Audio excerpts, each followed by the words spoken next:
Sound to your mind.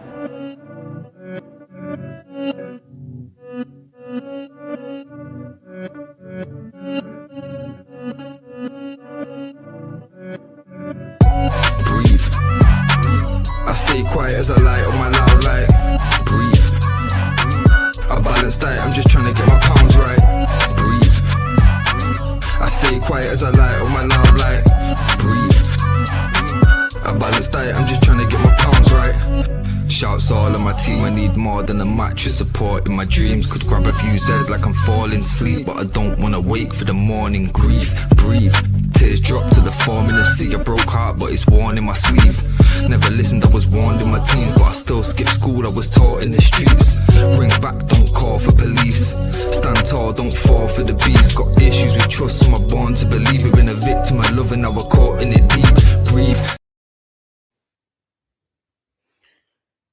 Yes, people, what's happening? What's happening? And welcome back to Gav Goes In. So, guys, yeah, listen, a little bit of a different one today. We're going to do a tier list. You know, this is bound to be interesting. You know, there's a few players that, you know, you guys might already know that who I might be putting in certain tiers, or you might not know, you know. And, yeah, it's going to be one that I am going to be interested in doing. And yeah, make sure you guys give me your comments in here as well. Make sure you guys are subbing to the channel if you're new, and make sure you guys are smashing the likes as well to help the channel get more traction as well. So yeah, much appreciated, much appreciated. Big up to my guy Fitz each and every time. Big up yourself. And as I said, big up to everyone that come through on the stream yesterday as well. So if you didn't see the stream yesterday, you know, there was two. There was one on Kobbie Mainoo, you know, Kobbie Mainoo's comparison with the likes of Steven Gerrard and Paul Scholes at the ages of 18, 19 and 20. You know, so if you guys haven't seen that, they are in chapters, and some of the things in it that might actually surprise you. Because as I said yesterday, you know, the amount of criticism that Kobbie Mainoo's getting at the moment is really unjust. But obviously we all know why that is. And as I said, man, yeah, make sure you give that a check and let me know what you think as well. And then obviously the one yesterday was the underrated 11 versus the PR 11. You know, I've been getting quite a bit of feedback on that. Like, people enjoyed that one. And again, it's always good to see, you know, people's opinions, you know, and their comments as well, to see how you guys see certain things, you know. And, you know, I'm someone that's not going to lie. You know, I'm always going to say give my opinion, whether you like it or not. And as I said, I'm well versed in football, so I enjoy these little conversations. And again, even if you don't agree with me, it is what it is, you know. But yeah, as I said, that was the two streams yesterday. And yeah, make sure you guys go over and give that a check as well. But anyway, we're gonna go on to the tier list. Yeah, so we're gonna go through. Obviously, I did have the teams wrote down already. So again, we're gonna go all the major European teams around. So we've got obviously the Premier League teams: Manchester United, Manchester City, Liverpool, Chelsea, Arsenal, Bayern Munich, PSG, Barcelona, Real Madrid, and Atletico Madrid. Yeah, so I'm going to share the screen in a minute. There might be some players that might not be in this list. So obviously the tier list is, there's one that I've got up now, which there's certain players there already. So again, we're just going to go through what players deserve to be in what section. And again, let me know in the comments as well if you agree or even if you disagree. So spare me 1 minute. I'm going to share the screen.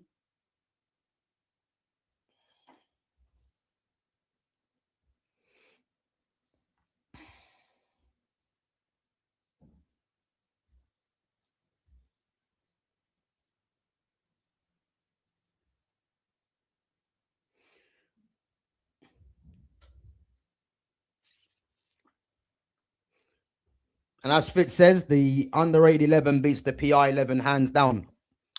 Listen, it's not even a contest for me, man. Not even a contest. But Can you guys all see my screen? Yeah, just give me a thumbs up if you guys can see my screen. Just give me a thumbs up, guys, if you can see the screen. So what we'll do, we'll work from the very first player, and then we're going to put them in, obviously, the tiers list. Cool. Okay, so first player, obviously, we've got Vitinha. So obviously, guys, with the tier list, we've got world class. I've put in top class. So top class is just the tier just below, obviously, the world class. So players that are not quite world class yet, but they have the potential to be that. You've got good, decent, and then obviously you've got poor. So first player we're going to discuss is Vitinha. Now, Vitinha for me, top class player. I think this is a player that was formerly at Wolves, if anyone's forgotten. And he's also a player for me that I look at him as he's the modern day midfielder for me in terms of, diminutive in size, but just quality on the ball. He can do everything as a midfielder, really. Very good in possession, keeps the ball,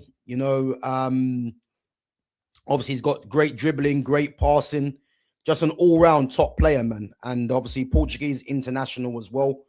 And for me, someone that I enjoy watching as a player, man. I think he's that good, and as I said, I think he's someone for me that just gets better and better, man. No doubt. And I think just like many others, I think this is an easy one. I don't think anyone would probably disagree on this one with Vitinha. Top of the 10, they're a world class, maybe a season or two away. Yeah, I think potential, or maybe they need to do it for an extra season, I would say. That's how I'm rating top class. But yeah, I think Vitinha, I don't think there's any surprise where he's going to go. As I said previously, he's one of the best midfielders in the world for me, with Pedri, with Moises Caicedo. If I'm looking at the top three midfielders, it's them three by a long way.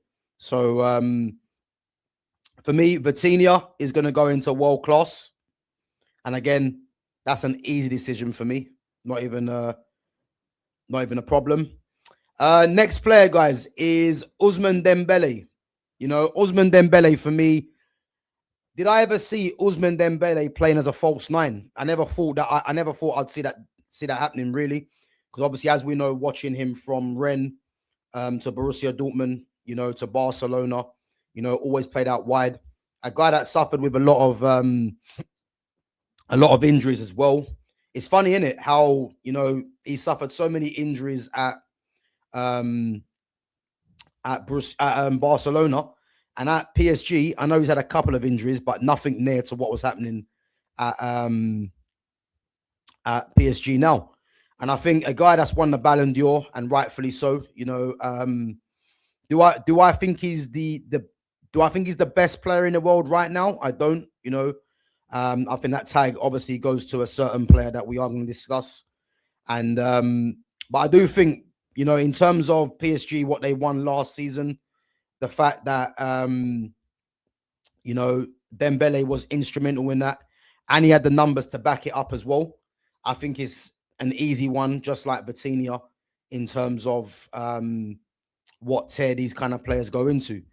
And again, I don't think no one else is going to really, I don't think no one's really going to be surprised as to where Dembele is going to end up. And for me, Dembele, again, will be due a big World Cup with France as well. And I think France are one of the favourites for the World Cup this year, no doubt. And for me, he goes into world class as well. I don't think there's any issue putting him in the world class bracket, him and Vitinha. And I think if you're looking at the very best, those two are definitely, for me, up there as well. Let me know in the comments, guys, what you think of so far, Vitinha and Dembele. Or do you think they should be in a different tier? Moving on, Achraf Hakimi. And for me, Hakimi, along with Reece James, I've said this previously, those two there for me are the two best right backs in the game right now. I think him and Reece James offer different things. Reece James has the quality on the ball. Reece James can pass. He He can strike the ball as well. You know, he's very strong as well and has decent pace as well. And obviously can play in midfield. And Hakimi's just a pure right back, right wing back, you know, up and down, energy to burn. And again, Hakimi's got good leadership as well. You know, this is a player, Hakimi, that used to be at Real Madrid. You know, and I think Real Madrid, we're looking at it right now as to how they've let him go. Because he did play, you know, first team games for Real Madrid before I believe he went to Borussia Dortmund on loan. And obviously PSG then bought him from there. But yeah, definitely for me, amongst the top two right backs in the game with Reece James right now. And again, just like Vitinha, just like Dembele, these guys have genuine world-class ability, you know. And yeah, and as Fitz has said, you know, I think world-class should only really have a handful of players in there. To see two so early is a testament to PSG's quality. No doubt, Fitz. And I think this is where, you know, you can really see where the quality comes from, you know, because for me, I think the majority of the quality comes from outside. Well, I'm not going to, the majority of the quality comes from outside the Premier League. Yeah, it comes from outside the Premier League, man. So, as I said, it's not a difficult decision for me with Hakimi, you know, and he is someone for me that goes into, you know, the world-class bracket as well. So I think what you've got here so far, yeah, you've got three players in Vitinha, Dembele, and Hakimi, who are arguably three of the best players in their position. If they're not number one, they're definitely, you would say, you know, two or three. I think Dembele's one's a bit different because Dembele's not a natural striker. He's playing as a false nine. He's a natural wide man, but, you know, he is someone that is high in quality anyway, you know. Big up to Titanium says, Gab, you disappointed me. I was expecting the bucket hat. Yeah, man, it had to come off. It had to come off. Throw that in the bin, man. That was a one-off. But big up yourself for coming on anyway. So yeah, we've got Vitinha, we've got Dembele, and we've got Hakimi in the world-class bracket. Next player is Desiree Doué. Now, for me, Doué, you know, there's a lot of talk about Doué being on Yamal's level, even though I don't think he is. I think Doué is a top player, man. I do think he's a very good player. And he was someone that, you know, before he left Rennes, you know, and Rennes do produce some top talents, man. You think of Camavinga, you know, you think of obviously Dembele, and now obviously Doué, yeah. And Doué was someone that I was hoping Man United would be looking at, but the fact that he went to PSG wasn't really a surprise because when you're French and you leave, you know, you would say an inferior team in that league, your next stop, if you are going to stay in that league, is going to be either PSG or Marseille. And the fact he went to PSG, you know, obviously scored 2 goals in the Champions League final against Inter Milan, you know, was arguably man of the match as well in that, played very well. For me, do I think he's at the level of a Yamal right now? I don't think he is. I think he's someone, you know, he does have a bit of hit and miss in his game as well. But I think if he keeps growing with PSG, then there's no reason as to why, you know, he can't be up there as one of the best players in the world. But for me, I'm gonna put him on the potential. I don't think Doué's world class. I think he's on the potential for me, you know. So I'm gonna put him right there in top class.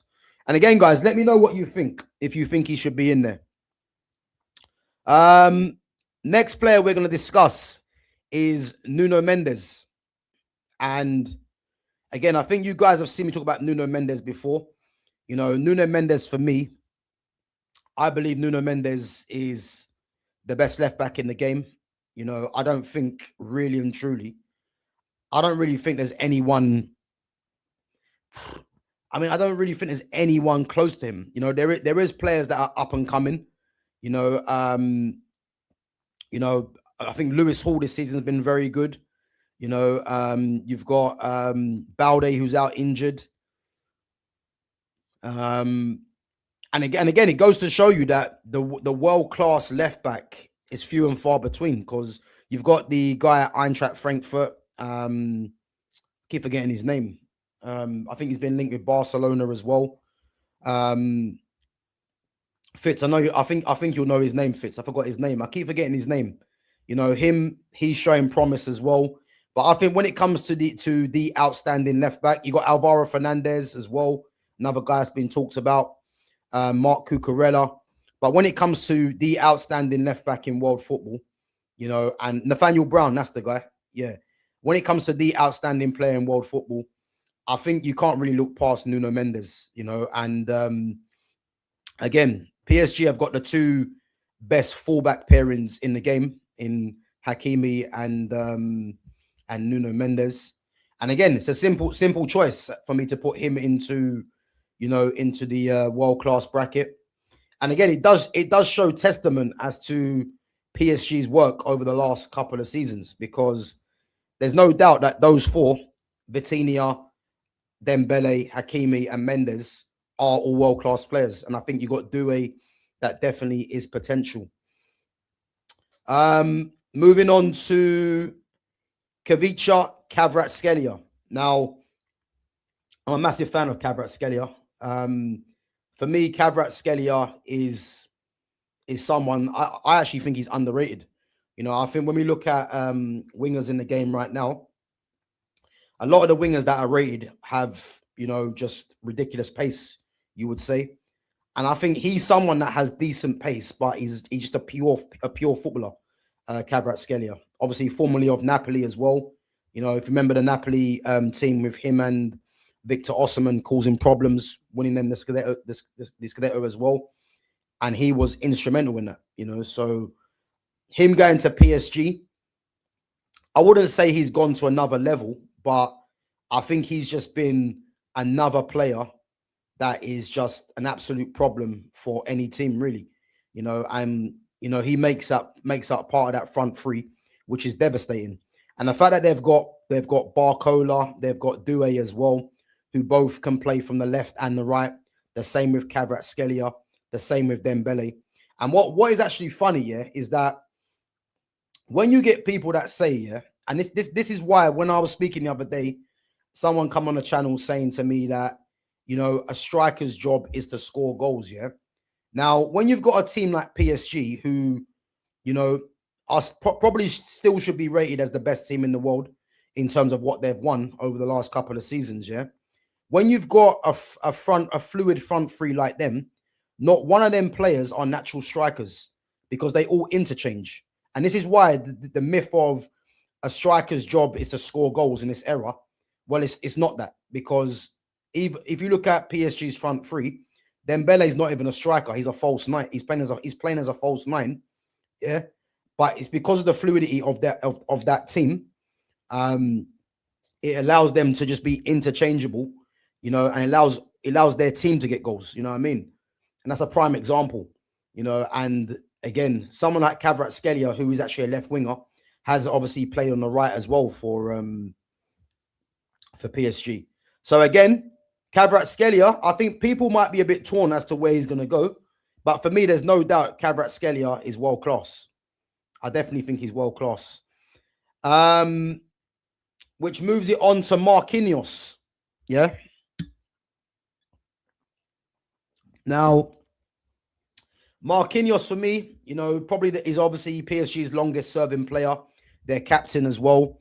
And again, this was a guy that was linked to Barcelona, if anyone remembers, before he left Roma.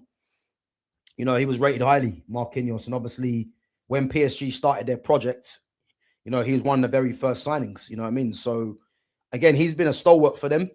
But I think in terms of the level, you know, I don't think he's world class, to be honest with you. I think he's a bit in between. You know, I think he has been consistent for PSG.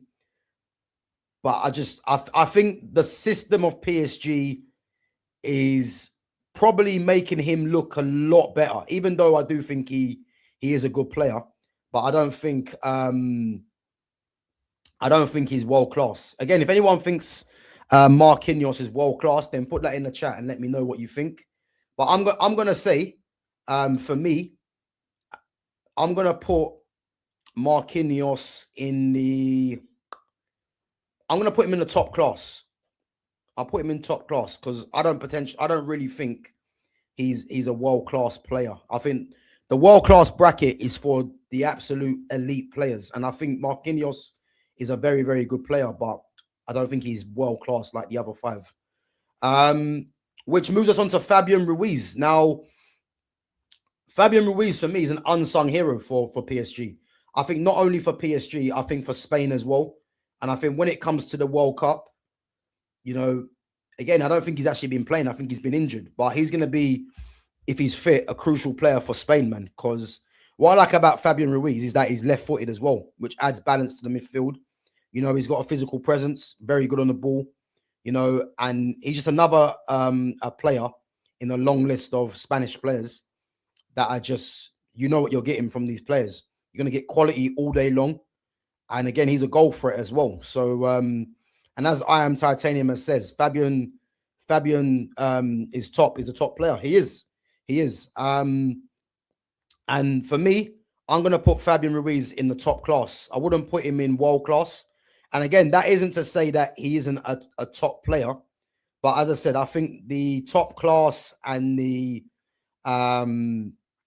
world class, you know, world class, you just have to be regarded as the best in the world in your position. And top class for me, you know, it's either potential or you have to do it for a couple of more seasons, you know, or, you know, you're just a little bit below the absolute best. And there's nothing wrong with that, because that's why I've done the category top class, because it's a hard list to get into. But as I said, I think Fabian Ruiz is a very good player, and whether he's going to be fit enough for the World Cup remains to be seen. But I think if he's fit, he makes Spain a better team for me. I think he's that good. Big up to Xedra. Big up my guy for coming through. Big up to Craven Cottage as well. Big up yourself. Next player, guys, we're going to move on to is William Pacho. And I think out of all the PSG players, he's probably someone that has the lowest kind of PR, I would say, you know. Definitely think he's someone that has the lowest PR, because I would go along and say that people probably won't even look at it like this year. But William Pacho, big up Foxy Danny. William Pacho is one of the best centre backs in Europe for me. You know, I think he's someone that gets massively overlooked. But I think in terms of consistency, you know, he's been a crucial part of PSG's success as well. And, you know, I think if you used to say who's the better defender between him and Marquinhos, I think Marquinhos, I think many people might say Marquinhos, because Marquinhos is probably more well known. But what I would say is that, you know, William Pacho has taken over from Presnel Kimpembe, obviously the left-sided centre-back. And to be fair, Kimpembe obviously is French. You know, he come through the system as well. But I would go as far and say Kimpembe, William Pacho has exceeded what Kimpembe was doing, because Kimpembe never won a Champions League. You know, Pacho has. And Pacho, for me, has taken it on another level. So I definitely think that, he's definitely taking up a notch. Pacho's Colombian, Titanium. Big up to Babs One Diva as well. Yeah, no, Pacho's Colombian. He's Colombian, yeah. So I'm not sure if Colombia are in the World Cup, but yeah, he's a very good defender, left-sided defender as well. And for me, I think what he has, you know, he's physical. He's got good recovery pace. He's good on the ball. He's good in the air. You know, he's competitive, and I think he's someone that does go under the radar. He is someone that does go under the radar. Is Pacho Ecuadorian? I swear he's Colombian. He's Ecuadorian, yeah? I thought he was Colombian. Let me check. Because if they've got him, Hincapié, and Moises Caicedo, then they're doing something right, man. That Ecuador, because Pacho's Ecuadorian. Okay. Yeah, he's Ecuadorian. I thought he was Colombian. So they've got Pacho, Hincapié, and Caicedo. All three players that are playing for three of the biggest teams in Europe, which is mad. That is actually mad. But he's a top player, man, Pacho. And William Pacho, for me, I'm going to put him in the world class. Again, this might surprise people, but for me, he's going into the world class for me. No doubt. No doubt. 'Cause I think people sleep on it that he's one of the best defenders in the world because he hasn't got a big profile. And if Ecuador are in the World Cup, I expect him to have a strong World Cup, to be fair. Big up to Arsenal and Pakistan cricket team says, I remember he pocketed so many Argentinian players in the qualifiers. He's a very good player, man. He's a very good player, man. I'm telling you, very good player. And I think when people talk about centre backs, the often names that get mentioned are the ones like Gabriel, Saliba, Van Dijk. Who else is there? Just shows you we're struggling for centre backs now, isn't it? Really, Rudiger. Yeah, there ain't really too many world class centre backs in the game, but I actually think he's actually world class. You know what I mean? And he has proven it time and time again. Yeah, listen, Arsenal, Leverkusen today. I think it will be a home win for Leverkusen, a home win or a draw. You know, I think I'll be by myself in that one, but I think Leverkusen are going to shock people tonight. Gab, did you see the Spurs goalkeeper who got subbed off in the 17th minute? Yeah, I see it, man. You could argue that was poor management, throwing your player under the bus, or you could argue that, you know, he made a mistake in the first place. But yeah, it was poor all around, really, because Vicario has been poor. And then if you're gonna put if you're gonna put Kinski in goal, then I mean, if he is gonna make mistakes, then you kind of have to ride with it, because taking him off after 17 minutes, it makes you look stupid, really, as the manager, because it shows everyone that you made the wrong decision. You know, so yeah, it's poor, man, but that's their problem, innit? So yeah, anyway, let's carry on. And guys, keep your questions and comments coming through. And as I said, I will definitely get back to them anyway. Next player we're going to move on to is João Neves. Again, a player that was linked with Manchester United and a player that does suit PSG's midfield in terms of how they play. I actually think he might be. Is he actually injured at the moment, João Neves? I'm not sure if he's injured. Yeah, big up Titanium, man. Big up. So what I would say, yeah, is the midfield of Vitinha, João Neves, and Fabian Ruiz. I know Ruiz is out. I think Ruiz might be out injured because I think Zai Emery been playing lately. I would say, yeah, that combination, you know, that's the combination that won them the Champions League as well. And I think João Neves offers something a bit different to Vitinha and to Fabian Ruiz, in the sense that, you know, he's a bit more of a bulldog in midfield that has quality, you know, and I think, you know, it works well, the balance of the team. You know, I don't think João Neves is the level of Vitinha, but I think he's a very good foil for Vitinha and for Fabian Ruiz as well. You know, and he definitely does have potential to be a lot better. But again, this might shock some people with João Neves, but I'm actually going to put João Neves into the good.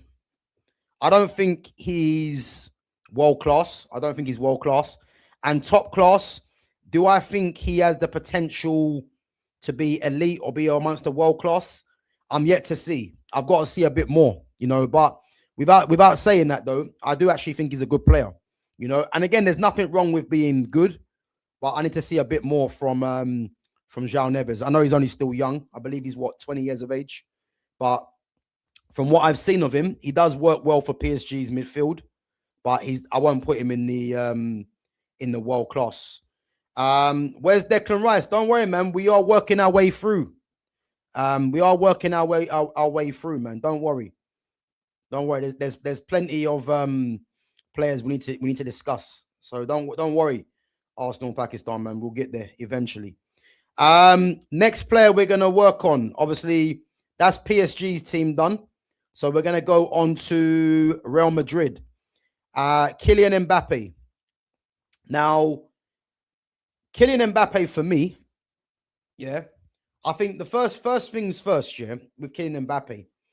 Do I think Mbappe is as good as what people make him out to be? I don't. And that's nothing on Mbappe, but I think it kind of shows you the level of where football is at the moment, yeah, because I think Mbappe, in terms of his mentality, in terms of consistent numbers, you can't argue with it. You know, he is up there. But in terms of the level of player that he is, I've never looked at Mbappe as being this absolute world superstar. Yeah.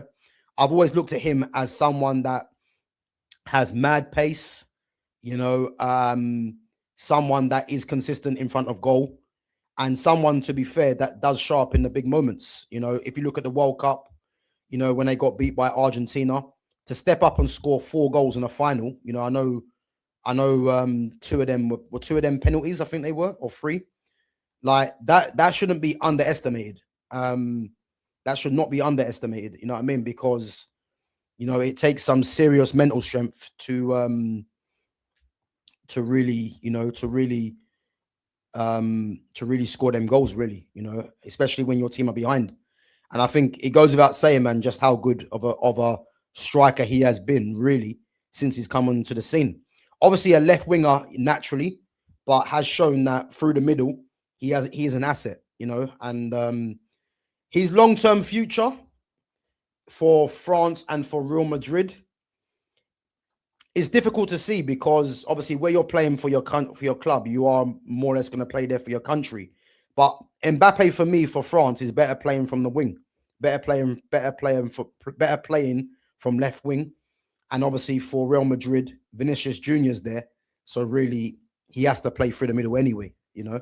But I think eventually his long-term future, I wonder if it's going to be back on the left, because I think if Vinicius Junior does go, because I think Vinicius Junior, for me, I don't think Vinicius Junior stays there long. I don't think Vinicius Junior stays there longer than Mbappe. And I think if Vinicius Junior does go, that probably might put Mbappe back out on the left-hand side, and they might go and get a central striker, someone that's more of a pivot kind of player. But based on that, for me, I think just because of what Mbappe's done in the big games, what he's done since he's broke onto the scene, you know, captain for France now. Again, another player that is due a big World Cup. I think it's only right that he goes into world class. Yeah. Jude Bellingham. Now, a player that divides opinion, not for me. A player that, you know, people think has got the world at his feet. Yeah.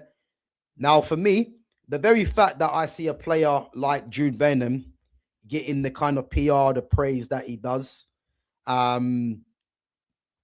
me is unjust, you know. And I think there's people out there, yeah.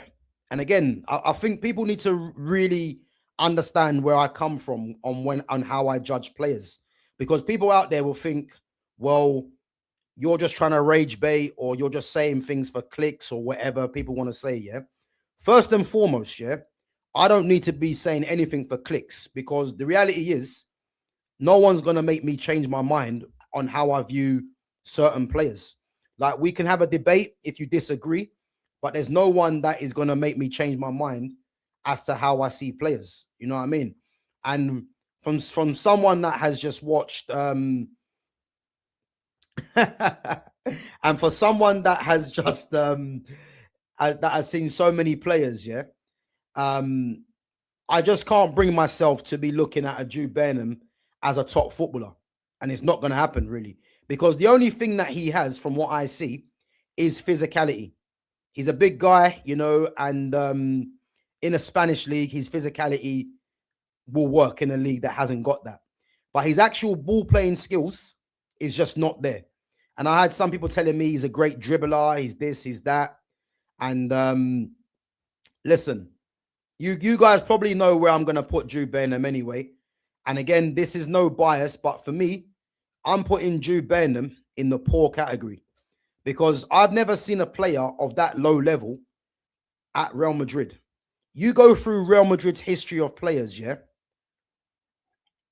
They've always had a certain amount of quality to a footballer.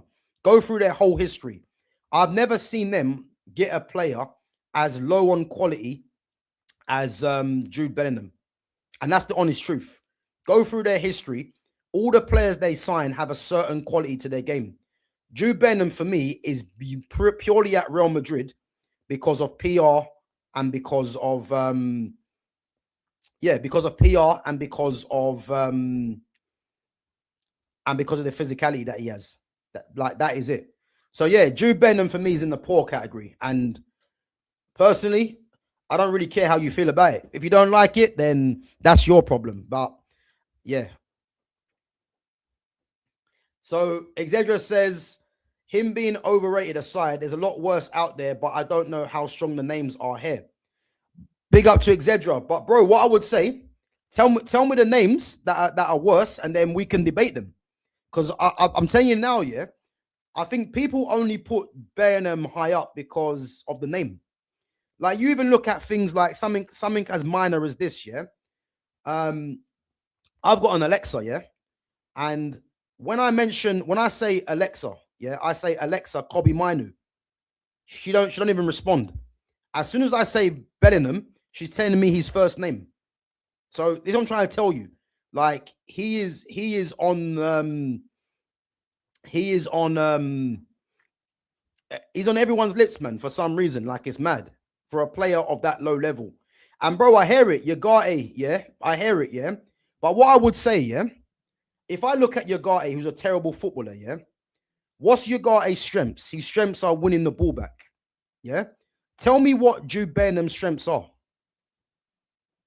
At least Yagate is shit at football, yeah, but he's got a strength that might work for other teams, yeah. What can you tell me that what Jude Bellingham's strengths are? What is something that he does well at? Go on, bro. I'll wait, man. I'll wait. Tell me something that he does well.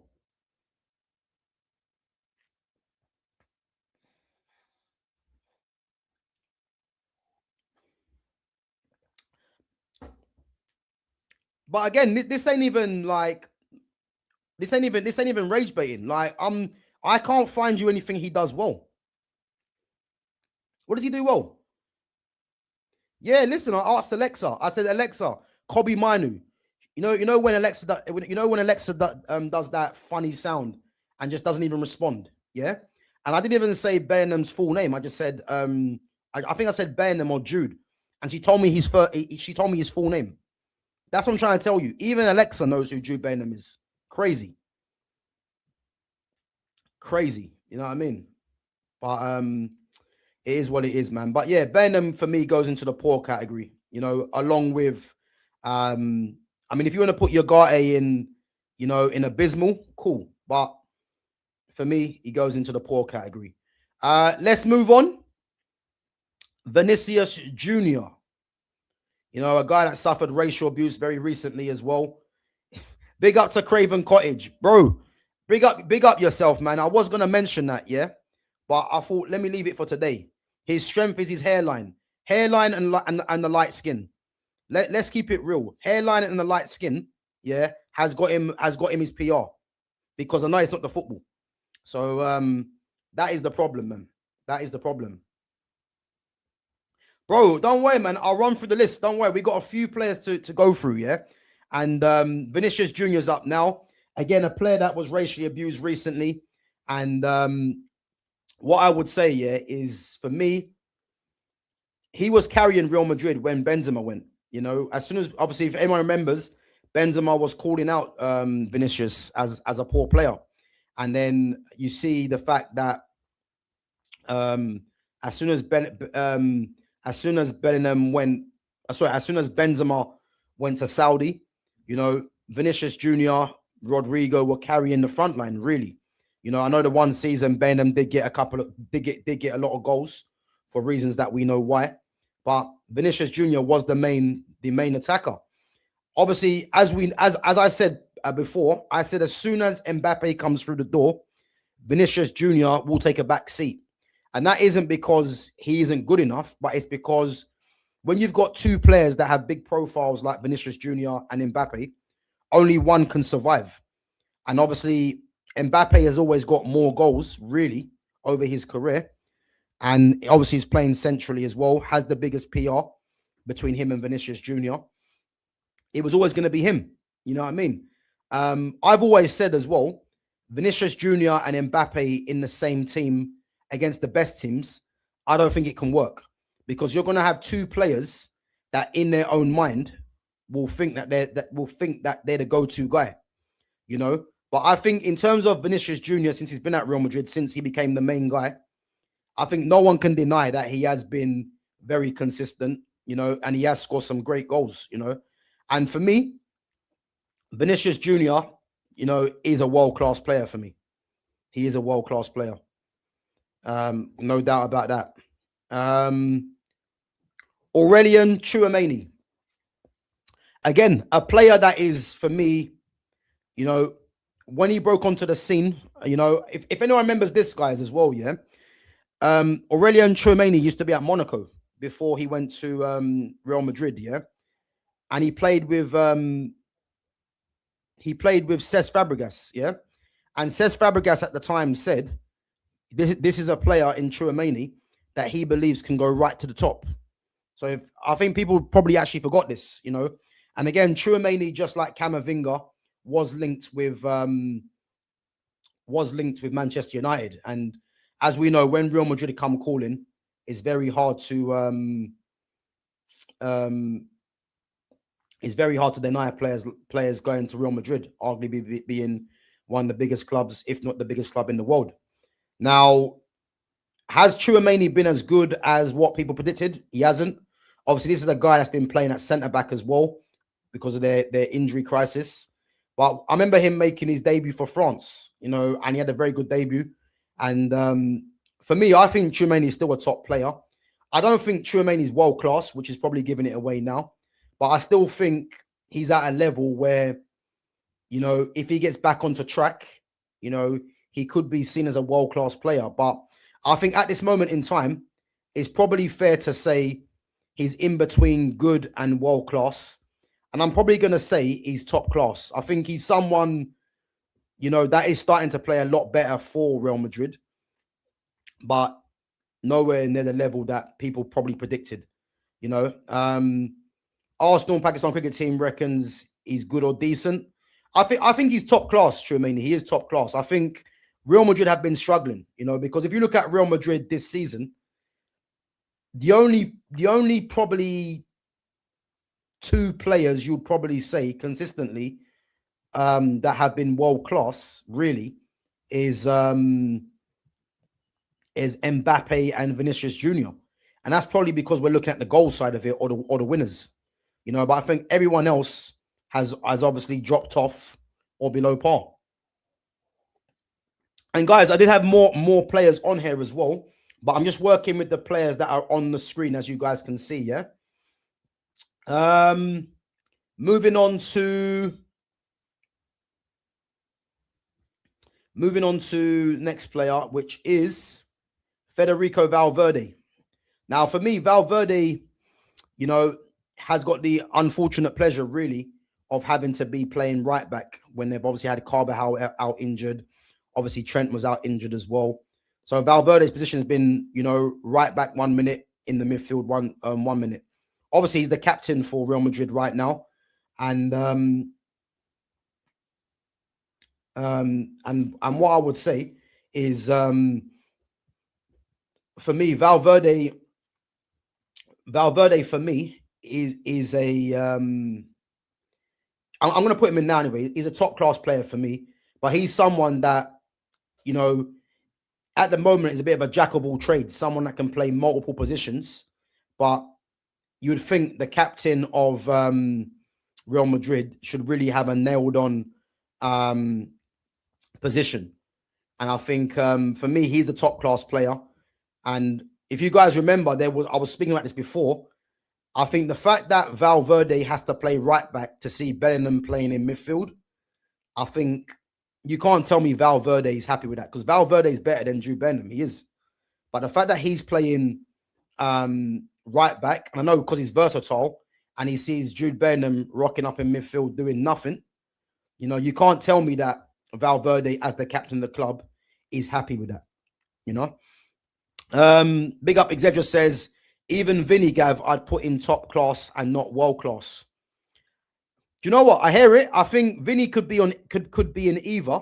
The reason I've said Vinicius Junior is in world class is because you cannot deny, as soon as Benzema went, Vinicius Junior, you know, had the team on his back, really, from an attacking point of view. And he was instrumental in them winning the Champions League. You know, you think of the game against Borussia Dortmund in the final. He scored in the final, you know, and he was instrumental in them in the Champions League. You can't really deny that. And I think just based on that, he deserves to go into the world-class bracket for me. You know, yeah, he deserves to go in there for me, man. I think it'll be unfair to say he's top class, because he's got moments of brilliance in him. You know, as much as he's frustrating, but if I'm going to put Mbappe in there, then I have to put Vinicius Junior in there, because the only thing you would say about Mbappe and Vinicius Junior is that it's either goals or PR that separates the two of them, you know. But Vinicius Junior turns up in the Champions League. As poor as Real Madrid have been this season, yeah, they're playing City tonight, yeah. If Real Madrid score, don't be surprised if it's not Vinicius Junior, because he always shows up in games like this. So, as I said, man, yeah, I've got no problem putting him in the world class, man. Yeah, guys, listen, Rodrigo. I'm working with players that are on this list, because I've got loads of players that I wanted to discuss, but because obviously this tier list that I'm going through now, it's only the players that are on this list, unfortunately. So, yeah. Moving on, Arda Güler. You know, for me, Arda Güler is a top player, man. He's a top player. I'm gonna put him in the top class, and the reason I put him in top class is because potentially, you know, he's one of the best players in the world for me. You know, what I like about Arda Güler is his composure on the ball, his quality on the ball. And as you can see now in football, guys, yeah, football is moving away from the number 10. And I've said this for so long now. It's the reason why when people say a number 9's job is to just score goals, that's incorrect, because the game's moving away from that. And it's the same thing with the number 10. The number 10 position, you know, unfortunately, is a thing of the past. And I'm hoping, yeah, within the next year or next season, we start to see the number 10 position come back.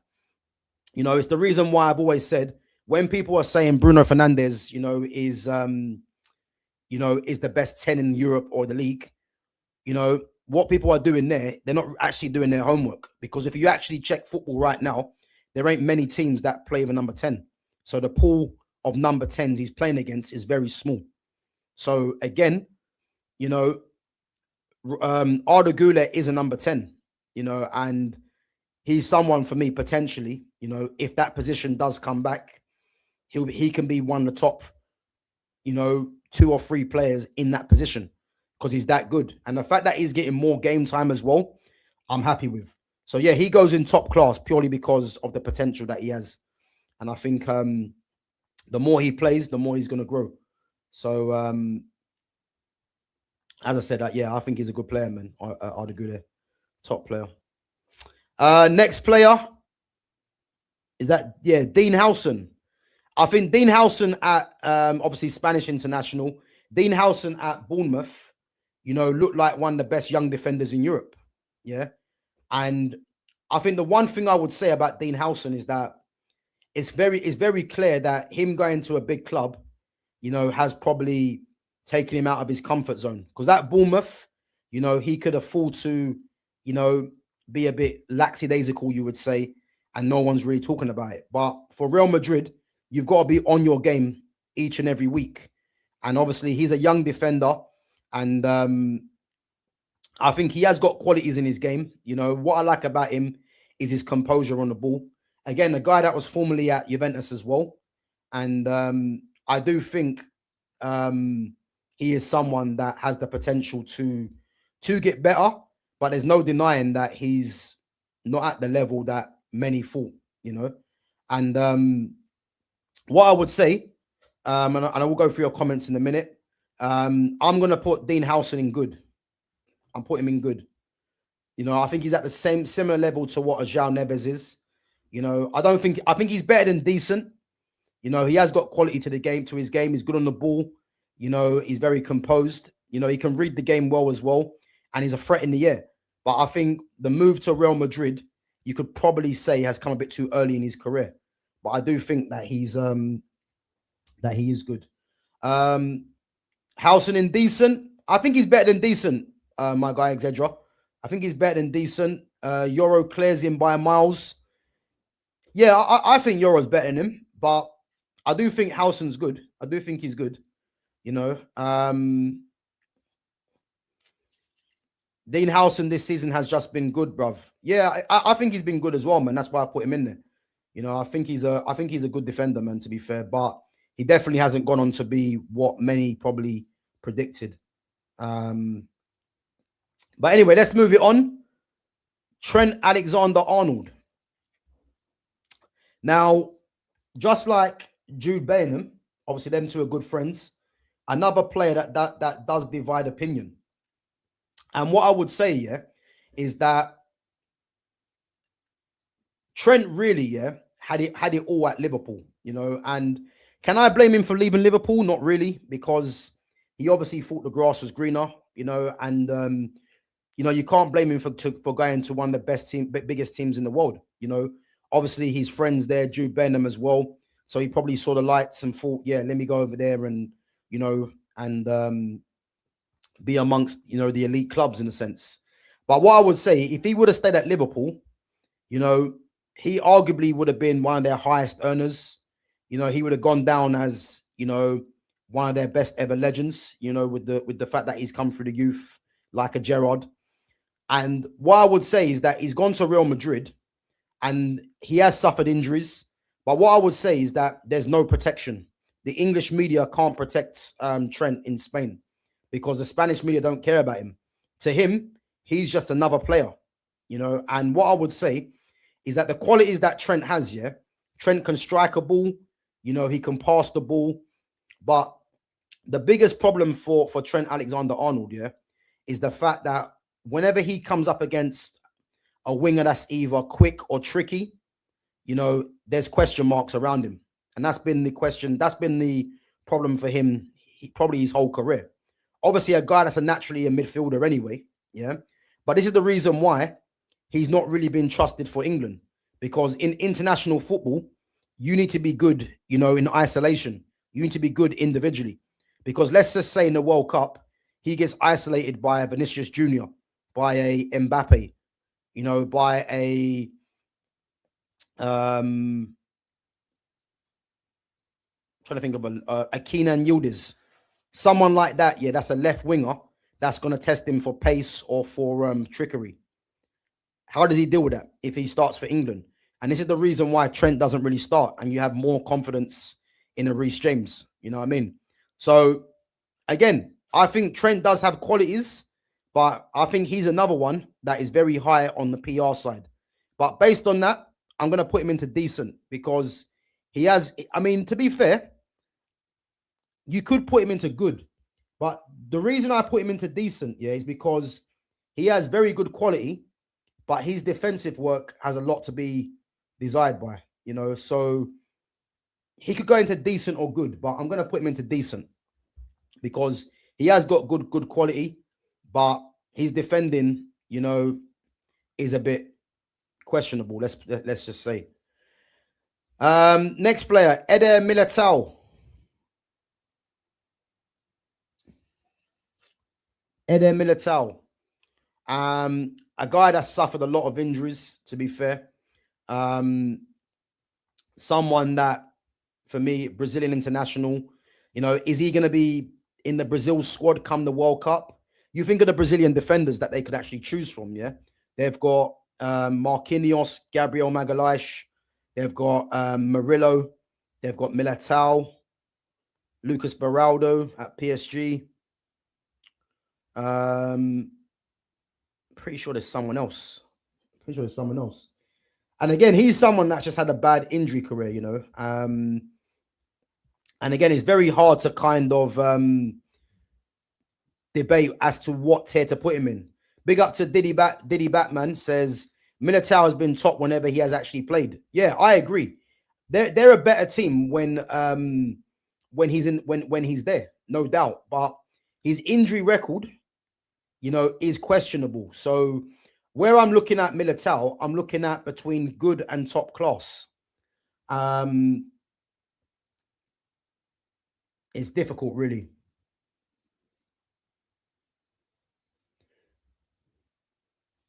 I'm trying to think, good or top class. You know what I'm going to say, yeah? I'm going to say Militao goes into good. And that I think he can be better, but the injuries really have kind of taken its toll on him, Yeah, the injuries really have taken its toll on him. But yeah, it's frustrating, really. Because I think he's actually a better. I mean, with him and Rudiger at the back, they're actually a better team. But again, you can't help injuries, man.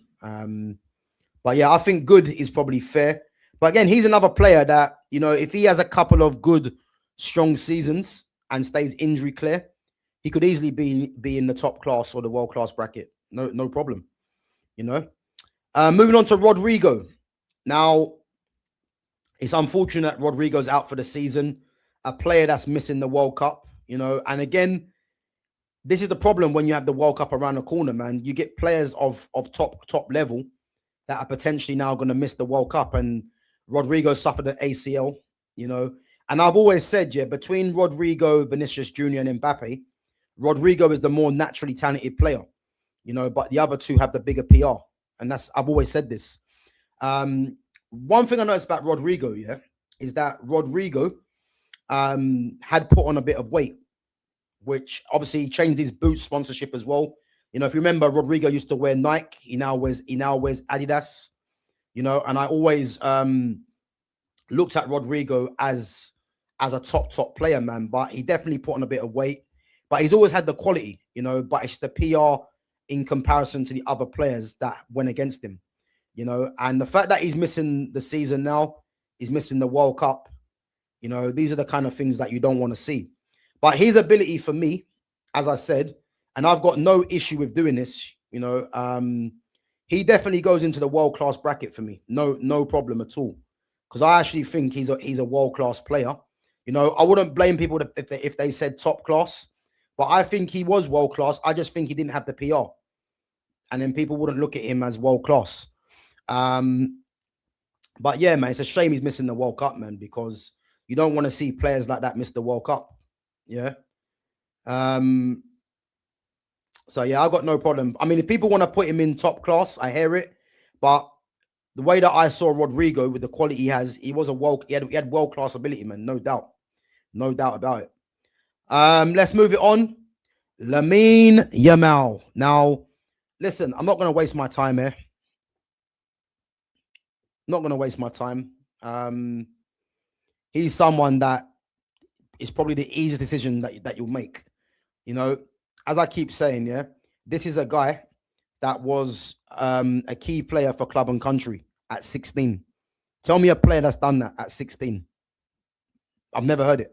Key player for club and country at 16. Led them to the Euros as well, and will be important. Will be the main player for them along with Pedri in the World Cup as well. Definitely a Ballon d'Or winner in the making, no doubt about that. Obviously had a quiet game by his standards yesterday against Newcastle, but again, a lot of that was due to Lewis Hall, who's a very good player. But listen, the composure for the penalty that he scored yesterday, the player himself, there's not really too much talking that we've got to do about Lamine Yamal. He's just a world-class player and will be dominating the Ballon d'Or for years to come, as he should be. Spare me 1 minute, guys. 1 minute.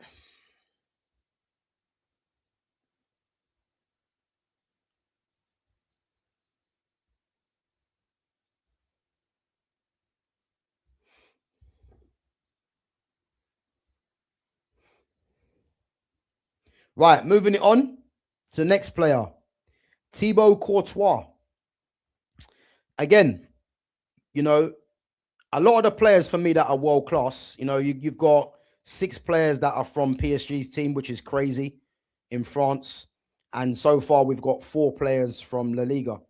And, there's a couple more that are definitely going to be in the world class bracket, starting with Thibaut Courtois.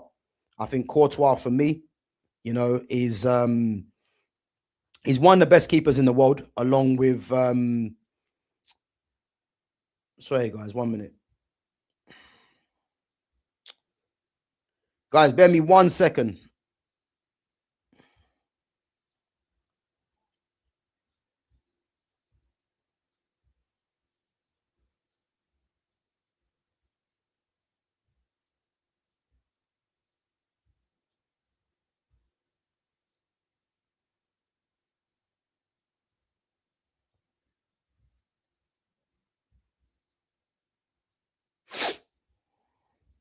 So yeah, Thibaut Courtois for me, guys, yeah. Along with Donnarumma, along with what's his name? Allison.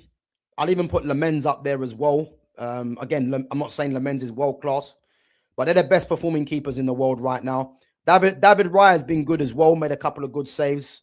But yeah, as I said, man, Thibaut Courtois for me, him and Donnarumma, they're the 2 best keepers in the world for me right now.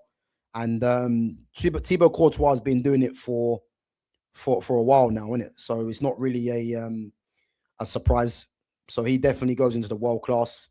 And again, he's someone that, if Real Madrid are to go all the way to the Champions League final, he's going to be instrumental, and he's shown before that he can be that guy. So let's see what happens tonight against Man City, but definitely world class for me. Pedri. And listen, we're not going to mess around here again. Now, one of my favorite players in the world to watch, him and Yamal, they're 2 of my favorite players currently now.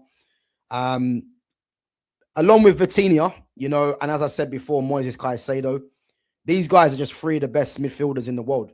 And Pedri for me, the reason I love Pedri, yeah, is because Pedri for me is the closest player to Andres Iniesta. And Andres Iniesta was criminally underrated.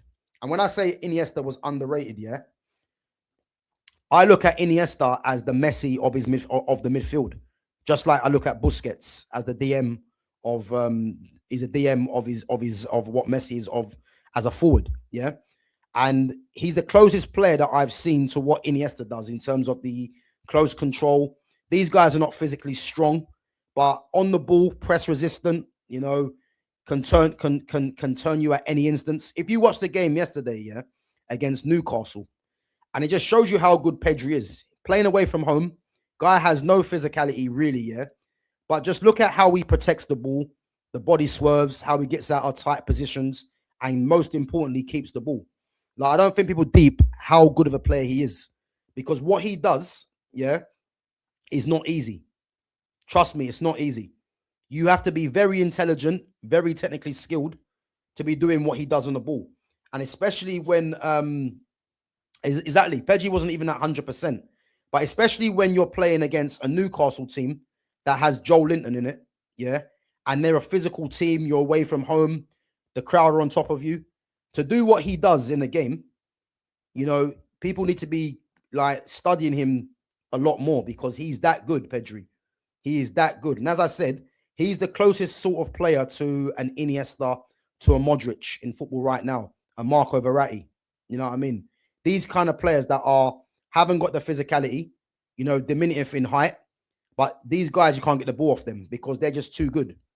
The intelligence, the touch, it's ridiculous, man. And as I said, him in world class is just easy.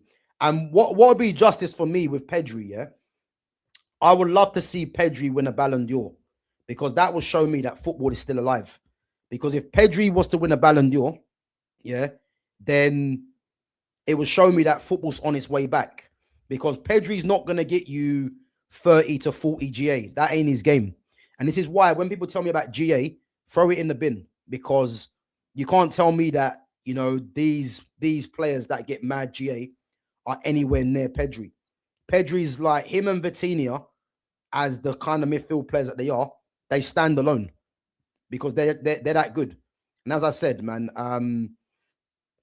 Pedri for me, he can win I'd love to see him win a Ballon d'Or. And Exedra, bro, yeah, I hear it, man, because the reason why it'll be difficult for Pedri, yeah, is because we know how the Ballon d'Or works. It's like if you're winning Champions League, if you're winning World Cups, Euros, your league, then that's how it works. And you get numbers, yeah? The very fact that Yamal's in the same team as him for club and country, yeah? Whatever Pedri wins, Yamal's going to win, yeah? And then obviously Yamal's going to get more numbers as well because he's playing in attacking part of the pitch. So for Pedri to get Ballon d'Or, it's unlikely as long as Yamal's there because, you've got two players in the same team for club and country, and we know how Ballon d'Or works, and Yamal's younger. So, but Pedri just needs to be getting the recognition that he deserves because, as I said, he's one of the best midfielders in the world for me, definitely in the top two. If you want to say him, Caicedo, and Vitinha, like Pedri's in the top two, so you're debating between Caicedo and Vitinha. That's how good Pedri is, man. So easily world class for me, no doubt about it. Moving on, Rafinha. Again, Rafinha last season had a very good season in terms of numbers. Obviously, formerly of Leeds. Again, another player that was at Rennes as well in France. Was he at Rennes or Lille? I think it might have been Rennes before he made the move to Leeds. And I think no one would have saw the career that Rafinha would have in the Premier League. The career he would have had at Barcelona with the numbers. But again, I watched him yesterday, yeah? And as much as he had a good season and he does pop up with goals, yeah? I don't think his quality is of the level of the absolute elites. It's not for me, He's a bit hit and miss for me, Rafinha. He's someone that's hit and miss, but gets numbers. I think what it is with Rafinha, yeah, I liken Rafinha to how can I explain Rafinha? I liken Rafinha to a Mo Salah in a sense. He won't get more consistent goals than Salah, but he's got more quality than Salah. You know what I mean? And again, this might shock people, yeah, because I actually do think Rafinha is a good player. But if I'm being honest, yeah, I'm thinking good or top class for Rafinha, and I'd probably have to say, based on his season last season, the fact that he does get numbers and has been performing well as well, I think I'll put him in top class. But for me, he could easily go into good because his quality is a bit up and down for me, but he does score crucial goals. He does. Robert Lewandowski. Now, there's no doubt in, yeah. And again, I think I'm going to put Lewandowski in top class, yeah, because he was world class, but there's no doubt in that he's dropped off. And again, he's dropped off not because he's not good enough, but because he is getting on and he isn't the same Robert Lewandowski. But the era of him, Karim Benzema, Luis Suarez, Sergio Aguero, that four as a striking partnership, strikers in their era, in their prime, like it goes a long way to beating a four like that. consistently, yeah. But Lewandowski, as we know, he's someone that in the important games, when you need to get a goal, you know, you'll expect him to pop up with a goal. And as I said, man, like he's not world class anymore for me. At Bayern Munich, he was devastating at Bayern Munich. He was an absolute problem for Bayern Munich, and even before that at Borussia Dortmund. But at Bayern Munich, at Barcelona, sorry, he does score goals. Like he's always going to score goals, but the level has dropped off, and you can't really blame it really because he is getting on. But someone that would have been in world class, if this tier list was done before, but I'm going to put him in top class because of what he's done, showing up. Alejandro Balde, a player that was linked to Manchester United this season. Guys, we got all these players to work through, yeah. But I'm not going to work through some of the other teams. There's only going to be major European teams, yeah. So there's no Newcastle, no Aston Villa, even though you can see them down here. No Napoli, no Inter, no Dortmund either. No Newcastle.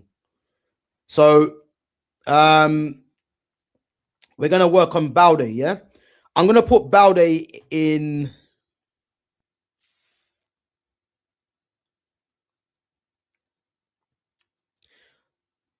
It's difficult. I'm thinking good or top class. I'm going to put Balde in good. But even though I think Balde potentially is going to be one of the best left backs in the world, I believe, And if we can get Balde at Man United, listen, I don't think it's going to happen because why would Barcelona let him go? It don't make any sense. Big up to In the Boxing Ring. Big up yourself. New person in the chat. Guys, make sure you're smashing the likes. Make sure you're subbing to the channel if you're new. And make sure you are sharing the channel on your socials as well. So, yeah, we are doing the tier list, world class to poor. And as I said, Alejandro Balde, for me, is a good player.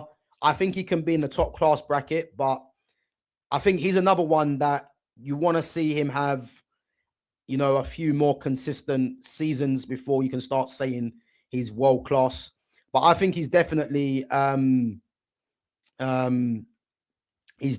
someone for me that can be amongst the best left backs in the game. And what I would say is Nuno Mendes is by far the best left back in the world. But I think Balde could reach that level for me. He can, but he's not that at the moment. Big up to In the Boxing Ring says Bruno just gets numbers, so does Bellingham. Both average how they are playing at big clubs. And you know what? Yeah, In the Boxing Ring, man. Big up for your first time coming through, yeah. But you're on the right channel because again, people in my chat will tell you what I've spoken about the likes of Bellingham and Bruno, yeah. And again, I'm not going to bore you guys again because you guys know what I'm going to say, yeah. But Bruno Fernandes and Jude Bellingham, they're arguably two of the most overrated players that I've ever seen in football. It's that bad because people only rate these players for numbers. But again, if we know how numbers are counted, if assists are counted in this era, it's an absolute joke.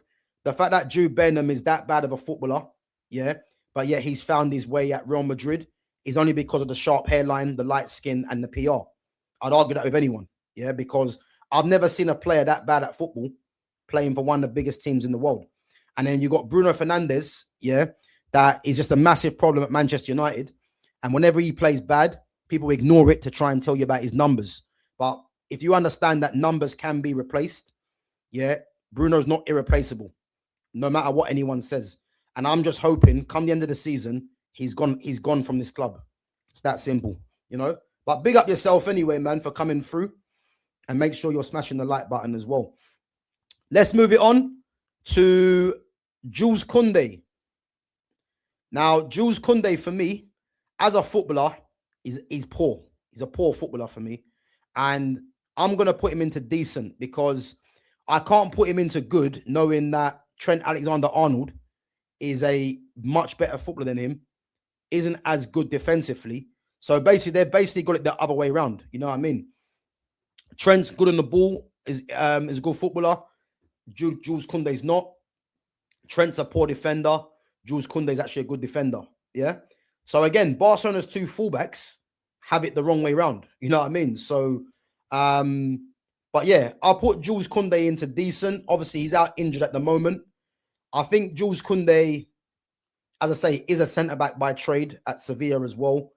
But I think I'm surprised to see him as a right back at Barcelona personally, you know, because the Barcelona right backs that I remember, Dani Alves, you know what I mean? Look, Dani Alves for me, one of the best right backs to play the game. You know, you think of before that, they had the likes of Michael Reisiger, if you remember Reisiger. And they've had a few other guys as well. But yeah, Koundé for me is not a Barcelona archetype kind of player. But I think they've got him there because of his physicality and his defense, really. But him as a right back, it's just about fitting him into the team. I mean, he has been decent, but he's not a right back that I would be familiar with Barcelona using, to be fair, because look at the drop-off from Dani Alves to Jules Koundé. You know what I mean? So, mad. Pau Kabasi. Again, I'm going to put Pau Kabasi in the same mold as Balde. You know, I think these are two players, really, that when I'm looking into the future, these two players are going to be, you know, either top class or world class players. I think their trajectory is there for me. So yeah, they could easily go into the top class. You know, I think if I'm looking at all the youngsters there, I think Goulet and Doué, they're a bit different to the rest of the other youngsters in my sense, in the sense of these guys are top class, I'd say, at the moment, whereas Balde and Kabasi, you know, João Neves, Housen, they've still got a bit more to do. And then you've got Yamal, you know, you've got so there's someone else. Yeah, just Yamal actually. Yamal at 18 is already world class, and I think that's the way I kind of separate them guys, man. So yeah. Moving it on, Frankie de Jong. Now, massive fan of Frankie de Jong. You know, I think Frankie de Jong is someone that does go under the radar, you know, and I'm going to put Frankie de Jong in world class because, again, a player that was chased by Manchester United. I think de Jong injuries have killed him as well. You know, I don't think he's at the level that, you know, he once was, where people were genuinely saying, you know, he's the best in the world in his position. There's a reason why Barcelona signed him as well. You know, they signed him really to be the heir to Busquets' throne. Hasn't really gone on to do that, but still a top class player. I think he's still world class for me, but has suffered a few injuries, isn't it? So obviously he's Barcelona's vice captain as well, but I do definitely think that he can get back to that level, you know. So yeah, he's world class for me. Marcus Rashford. Marcus Rashford. I'm going to put Rashford, yeah. And again, Rashford for me is going to go into the decent category. And the reason he's decent is because Rashford has his strengths and weaknesses. Yeah, he's got pace. You know, he can hit the odd. He can hit the odd shot as well. You know, on his day, he can be a bit of a handful, but on his day is few and far between for me. You know, and I think Rashford is someone that is a bit hit and miss. You know, the fact that he's found his way at Barcelona is purely because of the PR. You know, not because he's just this outstanding player that these guys just can't do without. But for me, I think decent is fair to be putting him in that category because he has got qualities, but I wouldn't say that he's someone that should be any higher than that. You know, if I'm saying good, you know, the players that I've put in good are players that have either had injuries or they've and they have shown something since they've come back, or you know, they've got potential really. You know, so I think decent's fair enough for Rashford. Juan Garcia. Now, I think Juan Garcia for me, obviously coming from Espanyol, has made a difference to Barcelona. This is a difficult one because I'm definitely not putting him in the world class yet. So it's either good or top class. Again, I'll need to see him a lot more. I'm going to put him into good because I would need to see a lot more from him. Well, I say a lot more. I think it's only fair if he does it after another couple more seasons to put him in the top class bracket. If I'm honest, but he has been good for Barcelona, and I think he's definitely got the potential to be one of the best keepers in the world. And who knows, he could be in the Spain squad for the World Cup as well. Moving on to Liverpool, guys. Ryan Gravenberch. I'm going to put Gravenberch in top class because I think Gravenberch was someone that, before he left Ajax, I was hoping he'd come to Manchester United, but I think the fact that he went to Bayern Munich, obviously after Ajax, and then we had the chance to get him again, and he goes to Liverpool, is annoying. But I do think he's a very good footballer. He's a number 8. They're playing him as a number 6. And his breakout season was last year when they won the league. But I do think he's someone that has got a lot of quality to his game. So yeah, he goes into that bracket for me easily. Mo Salah. Now Salah's an interesting one, yeah, because you guys already know what I'm going to say about Salah, yeah. Salah was someone that, his game was very much about physicality and pace, yeah. And I always said, once he lost the physicality and the pace, yeah, you're going to really see what he is. And that's just not a very good footballer, And the goals have dried up, the performances are getting worse. And as I said, man, it's only fair to put him. Yeah, Salah is PR. I think the one thing you have to give Salah, yeah, Salah has consistently put numbers up. Like, that's one thing you give him credit for. But as I said before, numbers should never be the measuring stick as to how you kind of see players. It should be the actual ability of the player. And the fact that his numbers have dried up, you're getting to see just how poor of a footballer he actually is. So again, Salah for me goes into the decent category. Florian Wirtz. Now, Florian Wirtz instantly goes into top class. The only reason Florian Wirtz isn't world class for me is because at Liverpool, he's at a slow start. He is getting better. But at Bayer Leverkusen, he was definitely world class for me. Top player. One of my favorite players. But I'm putting him in top class because it's a potential thing.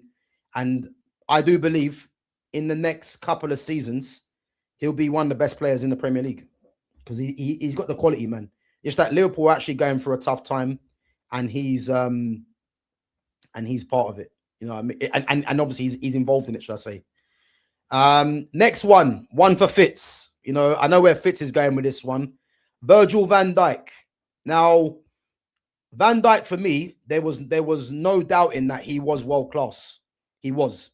But the Van Dijk now, whether that injury that he suffered has killed him, I don't know.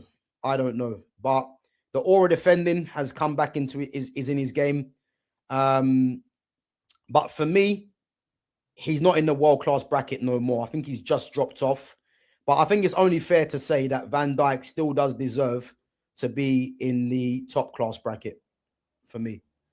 I know people think he should be in the poor category, but he's not in the world-class bracket at the moment no more. Can he get back to that? Maybe. But I think top class is fair to say, man. I think it is fair to say for Van Dijk, because there was no doubting that he was the best defender in the world, man, when he was on song. But at the moment, he is struggling, Moving it on to Hugo Ekitike. I think Ekitike, to be fair, has been one of the standout players this season for Liverpool. I think he's looking a bit tired because let's remember, man, Isak was brought in, and obviously he's not been playing. Obviously, he's been injured, and this means that Ekitike is playing a lot more than what was expected. But for me, I think potentially, he's one of the best strikers in Europe. Obviously, a player that's formerly of PSG as well. And I think for what he's shown this season, I think he deserves to be in there, man. No doubt. No doubt. And let's see how he finishes the end of the season. Dominic Szoboszlai. I'm going to put Szoboszlai into good because what I would say about Szoboszlai, yeah, Szoboszlai for me, he's a symptom of what football is now. You know, he's a very good athlete. He can strike a ball. He can play multiple positions. And that's what football's about now. Football's less about the absolute individual quality. It's about players that can run for 90 minutes, you know, play in multiple positions, you know, and then chip in with goals. And that should tell everyone why football is in the bin, you know. And Dominic Szoboszlai, not saying he's not a good player, but he's probably the symptom of what football is now, you know. But I do think he's a good player. He has his qualities, you know, but not world class or top class for me. No way. No way. Yeah, not for me, man. Alexis McAllister. Again, another player that I'm gonna put in good. You know, at Brighton, I think he was actually better at Brighton, you know, because they're actually a proper footballing team. At Liverpool, I know he's won a league title, you know, but this season he ain't been great in and out of games. But again, just like Szoboszlai, you know, he's someone that has an engine, can play for that can run for 90 minutes. He has got quality to his game, to be fair, you know. But I don't think he's top class or world class for me. So I think it's fair putting him in good. Alisson, I think Alisson for me is just like Van Dijk in the top class category. Players that have dropped off, you know, not as good as they were. But that's probably a symptom of what's happening with Liverpool right now. But I do think that he can somewhat get back to maybe being a world-class keeper, or maybe, you know, he's going to decline from here. Who knows? But I think top class is probably fair enough for him. Alexander Isak. Again, I'm going to put Isak in the good category because I think... sorry, guys, 1 minute.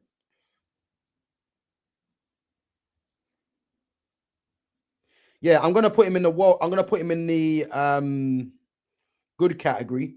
I actually think Isak...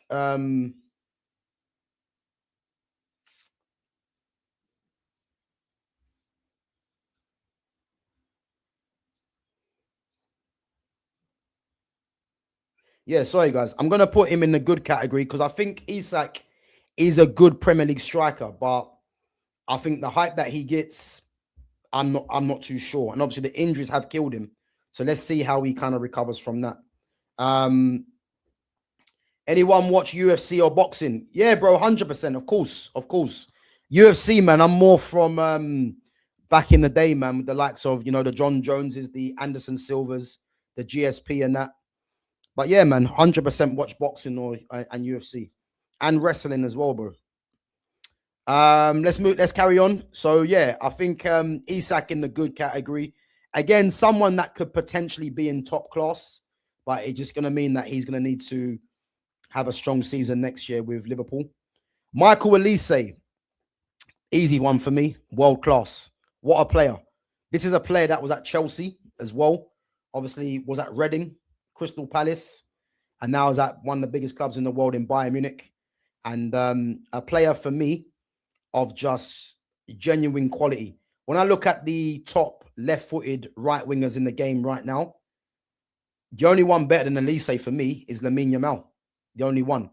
You got Yamal, you've got Elise, Mason Greenwood again is up there, and you've got Ahmad for me as well. I think, and well, Ahmad's more of a 10 for me anyway. But when I look at players of real quality that are left-footed right wingers, you know, them four for me stand out for me. Yamal, Elise, Greenwood, and Ahmad, you know. But hopefully Ahmad plays more centrally as a 10 next season. That's what I hope. But Elise is a top player, man. There's not really much to say about Elise. You know, he's just a top player, man. And the fact that he's at Bayern Munich and they're doing what they're doing, like, he's a massive part of it. Jamal Musiala. Musiala for me is going to go in top class. Again, suffered a mad injury. Obviously, he's back now. And I'm putting Musiala into the bracket of the Doués, the Goulets, the Florian Wirtz. You know, they're players that potentially can go into that world-class bracket, but it's going to take another season, a strong season from them to be in that bracket. So, yeah. I mean, Harry Kane, again, simple one, world-class. Probably the best striker in the world right now still. Goals, all-round play, just absolute quality, man. Yeah, listen, man. Yeah, man, he's a top player, man. Top player. I think the only thing Harry Kane's got to do really to cement his career legacy is win either a Champions League, World Cup, or a Euros. If he does either one of them three, like Harry Kane's gonna go down as a legend, like one of the very best strikers there has been.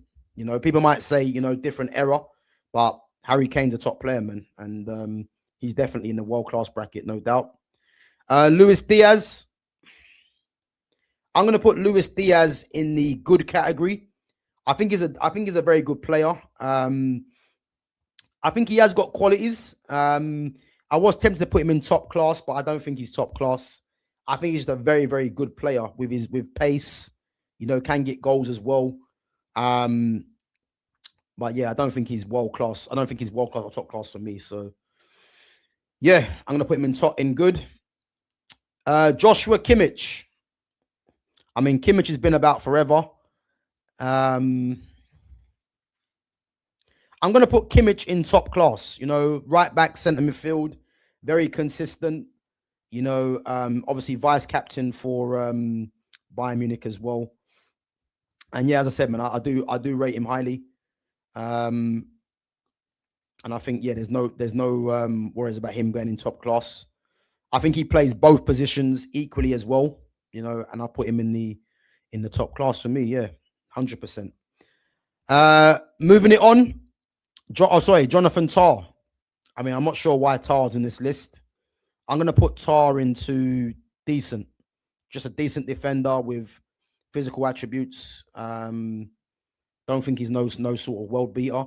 You know, I think he's a leader, organized, but yeah, I mean, I was thinking to put him into the good, but I think just a decent defender, really. You know what I mean? Nothing more, nothing less. Right, guys, we have got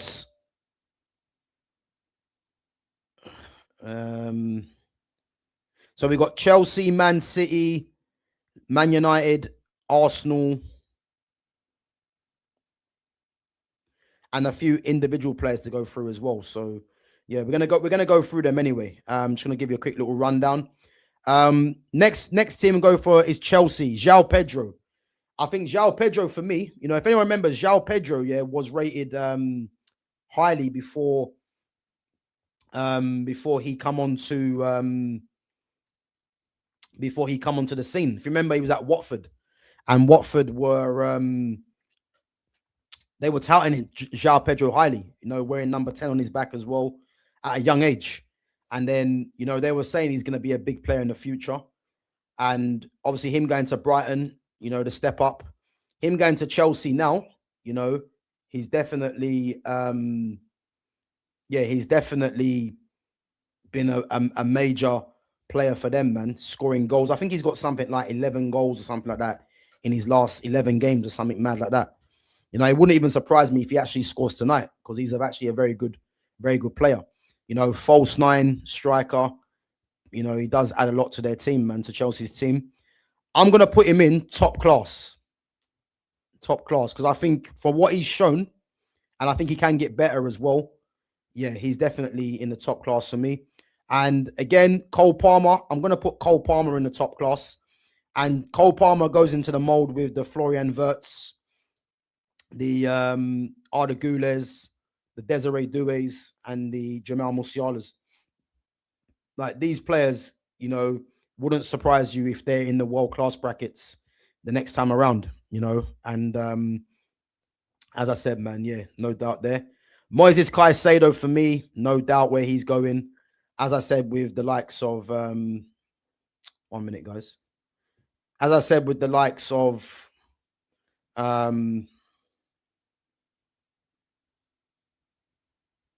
as I said, with the likes of Vitinha and Pedri, world-class player for me, Moises Caicedo.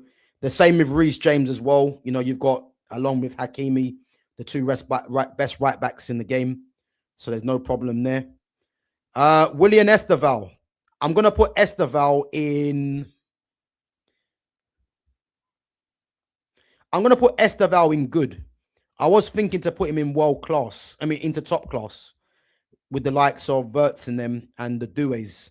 But I think I'll need to see a lot more from Esteval in this league to see what he does, to see if he is genuinely, you know, that player.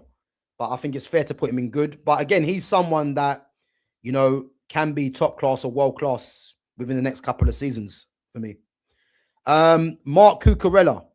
Again, a guy that's very underrated for me, Cucurella. I think people look at his hair, yeah, and don't take him seriously. You know, I think people look at him and think, you know, you can get at him. He hasn't got the physicality or the pace. You can get at him. But he's someone that is very much underrated for me. You know, he's a top player for me as well. And I think that come the World Cup, you know, I think he's going to start for Spain at left back. You know, you think they've got Balde, they've got Alvaro Fernandez coming through. They've got a few other players as well. But Cucurella is going to start. You know, he was the left back that started in the Euros as well. So, yeah, got no doubt that he's a top-class player as well. Enzo Fernandez, the last Chelsea player. I'm going to put Enzo in good. I think Enzo Fernandez he's a weird player because if you remember when Argentina won the World Cup, you know, he won Young Player of the Tournament. He's one of them players, Enzo, that, you know, it's hard to see if he's a top player or if he's average, you know. And I think I was tempted to put him in top class, but I'm going to put him in good.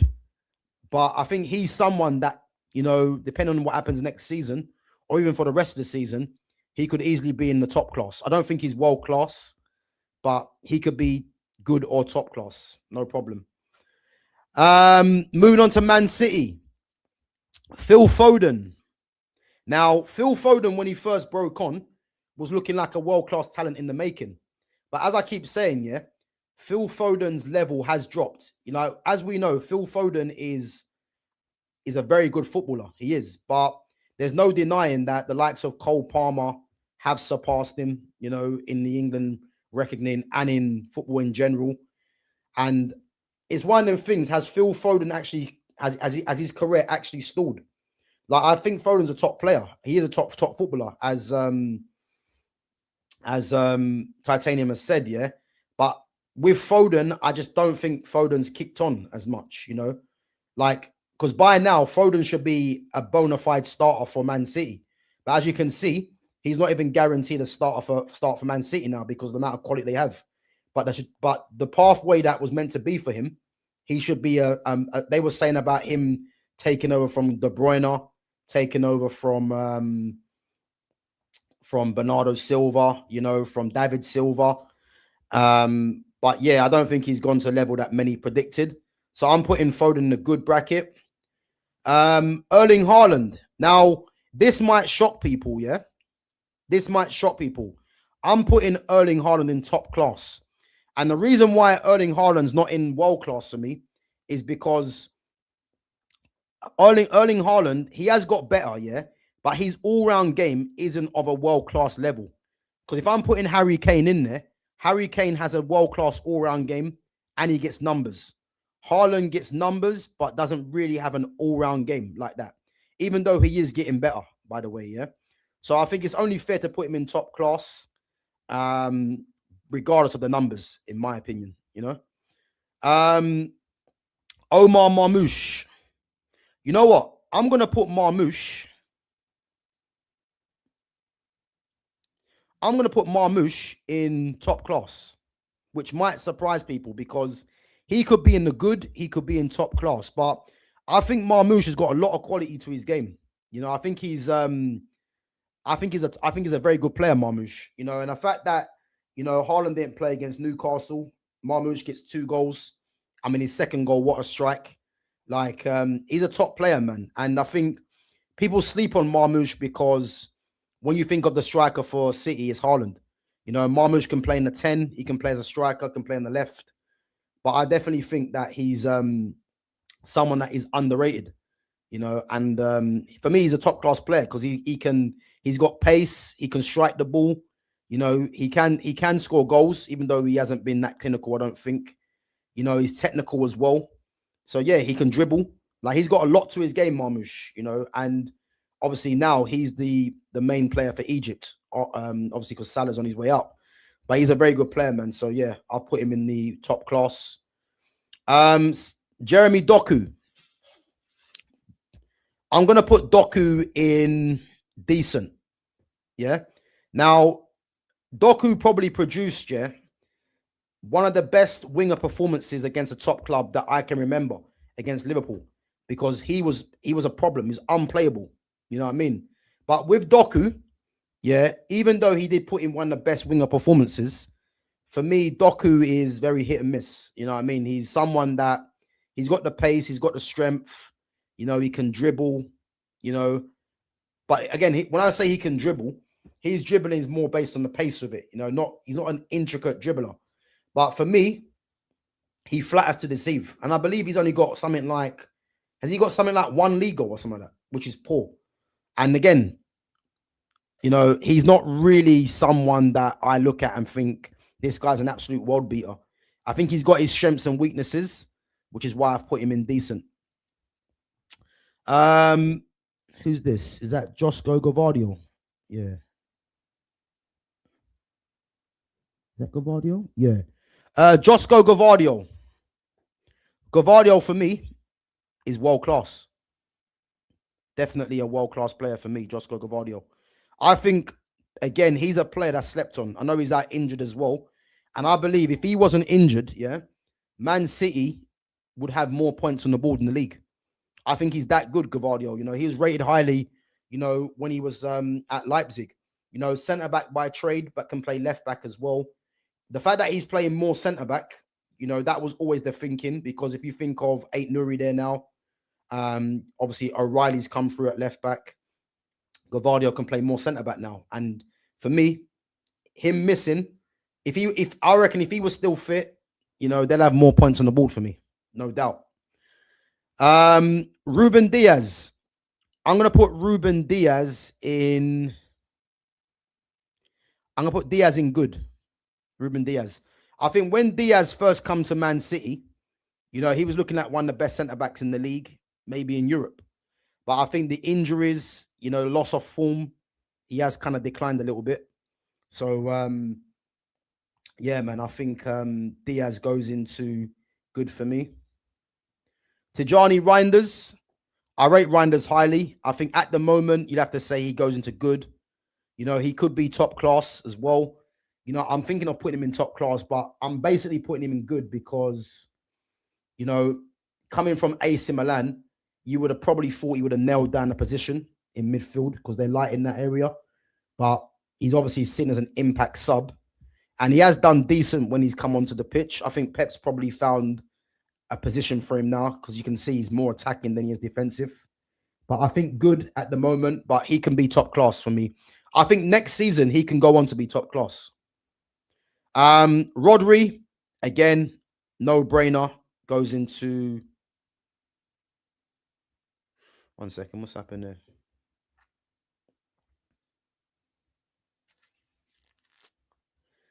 there? Rodri goes into world class for me, no doubt.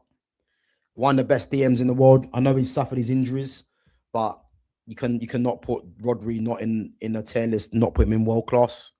You know, he's still that. Ryan Cherky. Now, Ryan Cherky for me is gonna go into top class. But again, Cherky's like Wirtz, he's like Cole Palmer, Jamal Musiala, Desiree Doué, and who's the other one? And Arda Güler. These guys are all young and they're going to be world-class players for me. So I've got no problem with that. The potential's there, but they're going to top class for now. Yeah, I hear it. Reinders in top class. Yep, Cherky in top class. I agree. Big up yourself as well. Don't worry, we're going to get onto Arsenal very soon, because I promise you this now, Jude Bellingham will not be lonely. I promise you. So he will not be all by himself. I promise. Let's move it on. Donnarumma, again, no surprises here. Donnarumma is going to go into world class. Just with Thibaut Courtois, you know, they are the outstanding goalkeepers for me.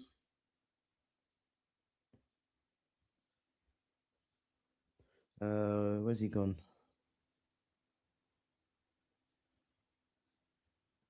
Boy, this world class bracket's getting very full, man. It is. Right, guys, let's move it on. Yeah. So we got Man United and Arsenal to get through. Oh, and Atletico Madrid. Sorry. So Brian Mbeumo for me is going to go into decent. And the reason Mbeumo's in decent is because Mbeumo gets goals, but as a footballer, he ain't great. You know what I mean? So again, we're going to get through these quickly anyway. Matthias Cunha. Cunha's going to go into good for me because he's a maverick. Has still got a lot to show, but I think he's someone for me that, yeah, he does need to do a lot more. But again, I've always said this: as soon as Bruno Fernandes goes, I expect him to shine, no doubt. Harry Maguire, I'm gonna put into decent. You know, Maguire's got his strengths and weaknesses. Dominant in the air, you know, he's always available as well. No pace though, but I think it's only right to put him in decent. Matthias de Ligt. I'm putting de Ligt here. I know he's out injured, but de Ligt for me, I'm going to put de Ligt in. Yeah, de Ligt's going to go, when I can find him. De Ligt's going to go top class for me because I think we've got one of the best defenders in Europe when he's back available. Hopefully he returns back the same as well. Benjamin Sesko. I think Sesko can go into the good bracket. He's got his qualities, but nowhere top class or world class for me, and has provided some crucial goals. Bruno Fernandes, a guy that divides opinion. Bruno Fernandes is going to go into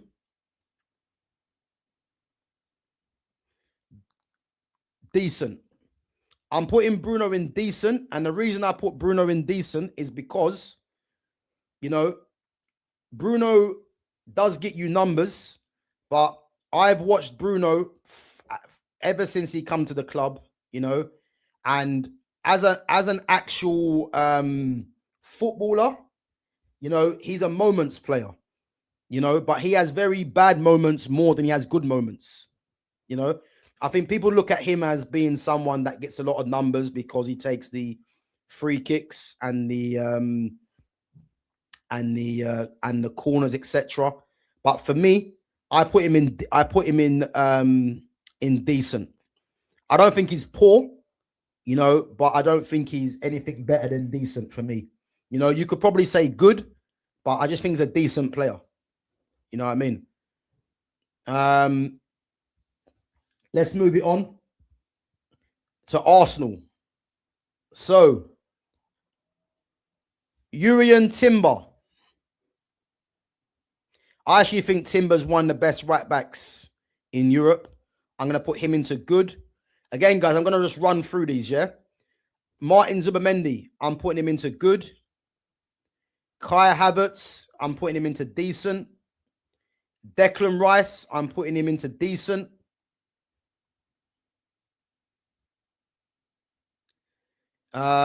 Gabriel Magalhaes, I'm going to put Gabriel Magalhaes into top class. David Raya, I'm going to put David Raya into good. Eberechi Eze is going into good. Victor Gyökeres might be worse than Jude Bellingham. He's going into poor. William Saliba, top class. Martin Odegaard. I'm going to put Odegaard into good. Bukayo Saka's going into good. Just putting Gabriel into world class. Yeah, bro, listen, I hear it. I think the only reason I haven't put Gabriel into world class, just like Saliba, because until they get over the line and win the title or the Champions League, you can't be putting them into that bracket for me, you know. Declan Rice, again, he could go into decent or good. In actual fact, I'm going to put Declan Rice into good. I think decent's probably a bit, yeah, I'll put Declan Rice into good, but he's nothing more than good. Let's be honest, yeah. Who else they got? Kai Havertz is in decent. Gyökeres is in poor. Odegaard and Eze are in good. Zubimendi's in good. I'm happy with that. Yeah. Atletico Madrid. Julian Alvarez. I'm putting him into top class. Anton Griezmann. Griezmann would have been world class, yeah, but Griezmann has dropped off, but he's still top class for me. Jan Oblak. Do you know what? Oblak can go into world class. I think he's still world class to me. I was thinking of putting him in top class, but I think Oblak can go into world class.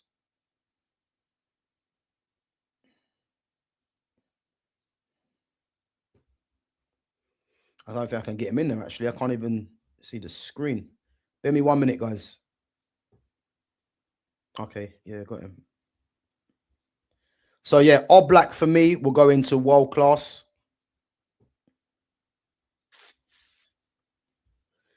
Alexander Sorloth. Again, guys, Alexander Sorloth, yeah?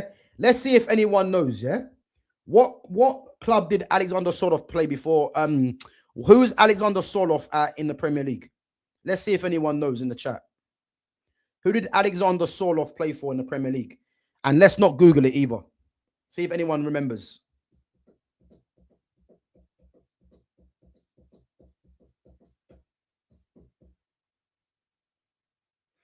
No, in the Premier League. So what Premier League club did Alexander Sorloth play for? Yeah, Crystal Palace. I don't think there's many people that actually would know that. He was at Crystal Palace. Funny enough, yeah. Yeah, Palace. So yeah, Sorloth for me, he's going to go into, I mean, decent or good. I'll put him in decent. Again, we're not doing the major, so we're not going to do Inter Milan, Tottenham, AC Milan, Dortmund, Newcastle, Aston Villa. We're not going to do them. But we are going to do some individual players. So Kenan Yildiz. For me, Yildiz goes into top class. Because I think, again, potentially, he's going to be right up there.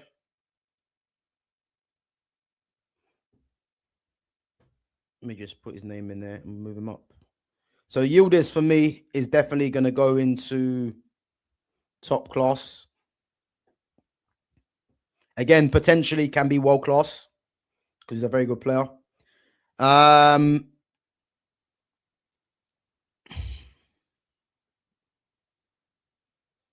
Nico Williams, guys.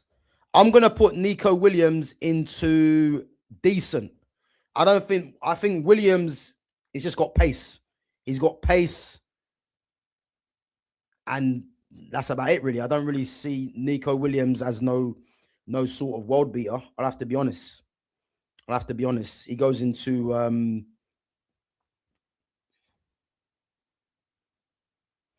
yeah, bro, don't worry. We're gonna go through the list, yeah, on who to move down. Don't worry, because I've only got a couple of players to go to discuss anyway. We've got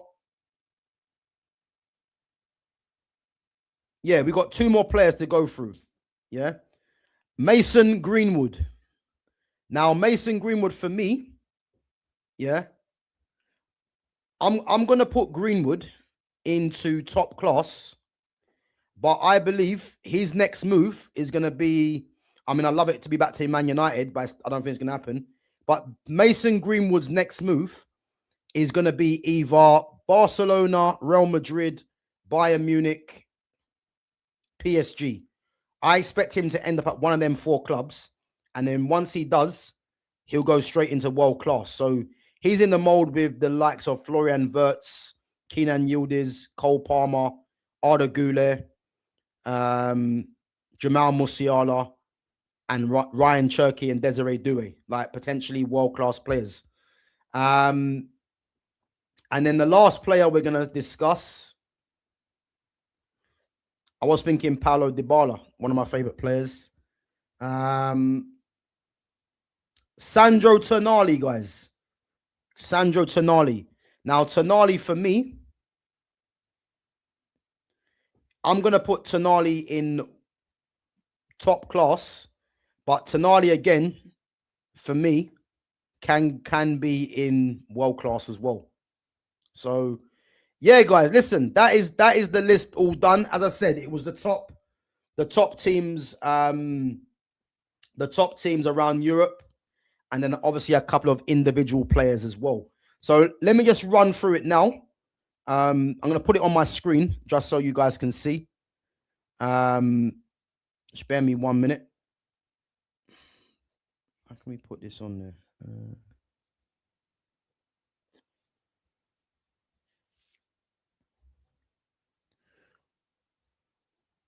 Actually, wait.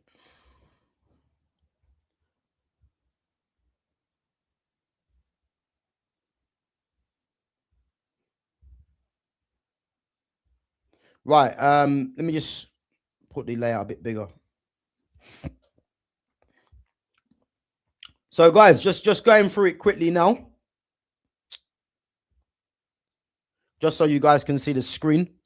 So, we are going to discuss, because world class do have a few in there to see if we should move anyone down. So, the world class players we've got, actually, better yet, let's start from the bottom. So, 2 poor players. So, we have Victor Gyökeres and Jude Bellingham. Decent. We have Nico Williams, Alexander Sorloth, Kai Havertz, Bruno Fernandes, Harry Maguire, Brian Mbeumo, Jeremy Doku, Jonathan Tah, Mo Salah, Marcus Rashford, Jules Koundé, and Trent Alexander-Arnold. In the good bracket, we've got Declan Rice, Bukayo Saka, Martin Odegaard, Eberechi Eze, Benjamin Sesko, David Raya, Martin Zubimendi, Matthias Cunha, Tijani Reinders, Ruben Diaz, Phil Foden, Enzo Fernandez, William Esteval, Luis Diaz, Alexander Isak, Alexis McAllister, Dominic Szoboszlai, Juan Garcia, Pau Kabasi, Alejandro Balde, Eder Militao, Dean Howson, João Mendes. And then we move on to top class players.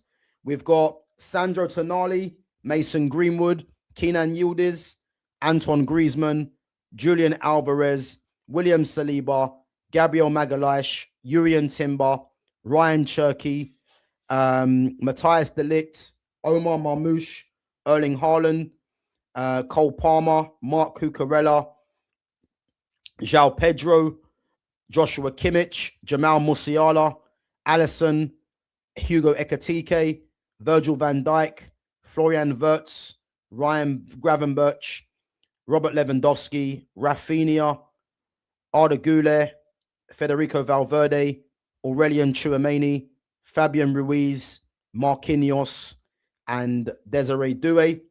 And in the world-class bracket, we've got Jan Oblak, Rodri, Josko Gvardiol, Gianluigi Donnarumma, Reece James, Moises Caicedo, Harry Kane, Michael Olise, Frankie de Jong, Pedri, Thibaut Courtois, Lamine Yamal, Rodrigo, Kylian Mbappe, Vinicius Jr., William Pacho, Kavicha Kvaratskhelia, Nuno Mendes, Achraf Hakimi, Ousmane Dembele, and Vitinha.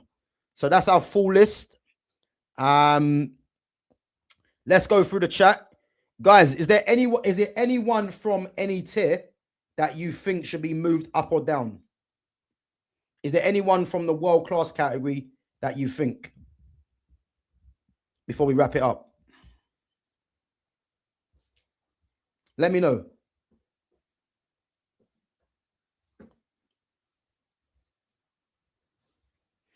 Even VVD's ranking is wild. That's a bit harsh, Fitz, man. Let's be honest, a bit harsh, man. I think VVD does deserve to be in top class, man. He does. Come on. Can't believe you let me down with Bruno and Saka like that. Yeah, I mean, listen. I'm not, you know, yeah. You know, I'm not the biggest fans of Bruno and Saka, but when I'm looking at the decent list, yeah, this is how I'm comparing it.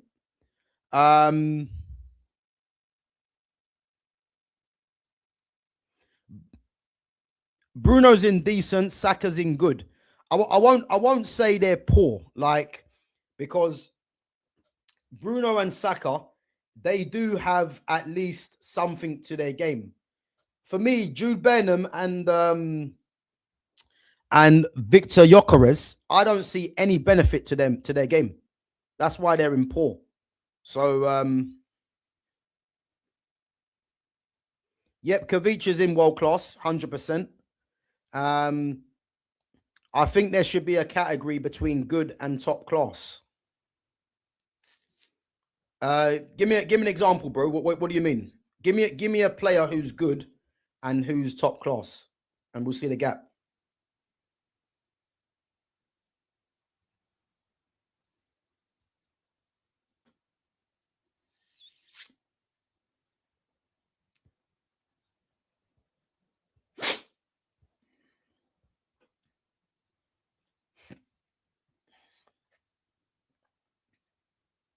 Oh, okay, like a one for the future. Who do I support? Manchester United, and I like Barcelona as well.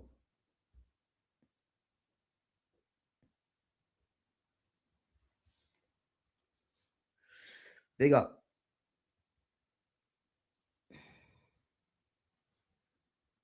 Guys, who do you think should be moving down from world class? Who should be moving down from world class? Let me scroll it up just so you guys can see. So who should be moving down from world class in the tier list?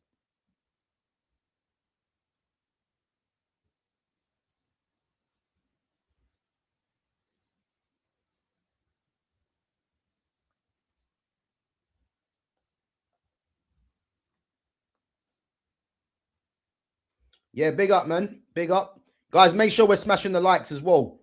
Make sure we're subbing to the channel if you're new in there. So yeah, who should be moving up or down from the tier list or from world class?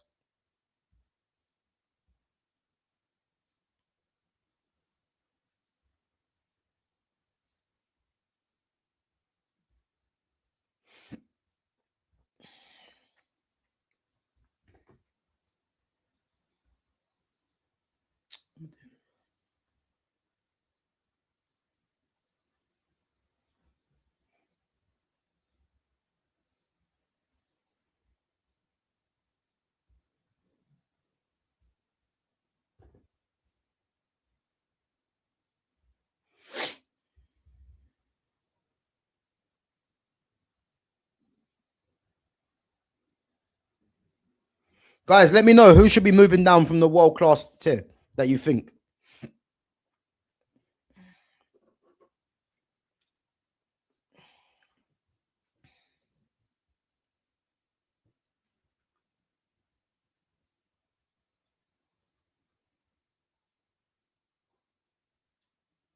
Oblak, Vinny, Mbappe, yeah? What? So moving them down to top class?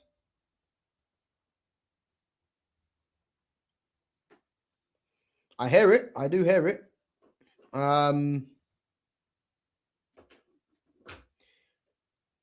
Anyone else agree with that? That we should be moving them down to top class?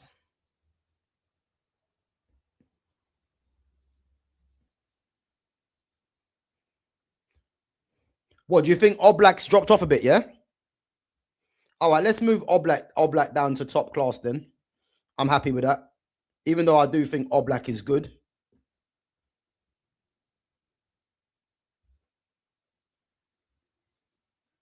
So we have got...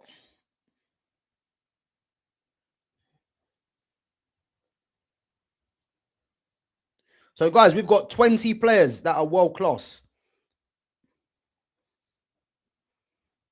Is that fair?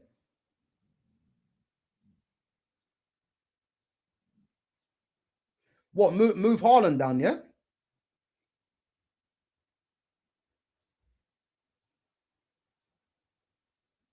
So what, move Haaland down to good?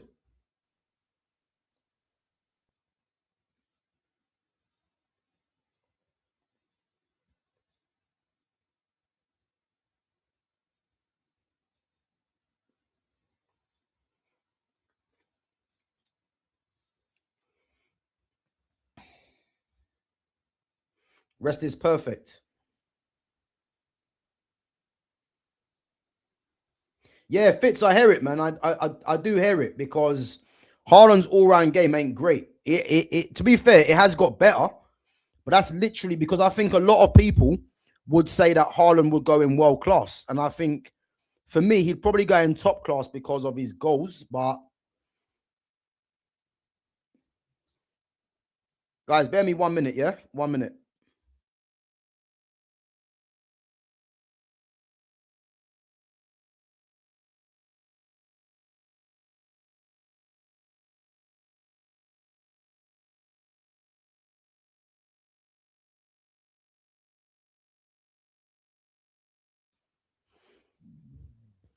So, guys, what we saying then? Are we saying that we're gonna move Haaland down? Yeah, we're moving Haaland down to good.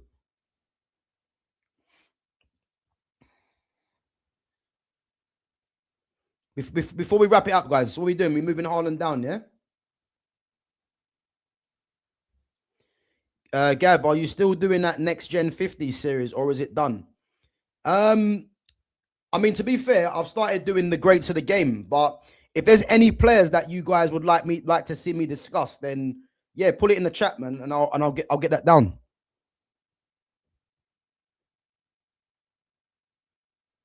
Maybe De Jong, yeah, okay. Do you know what? Yeah, De Jong probably in top class is probably fair as well. So let's move De Jong down to top class. So we've got 19 players that are world class.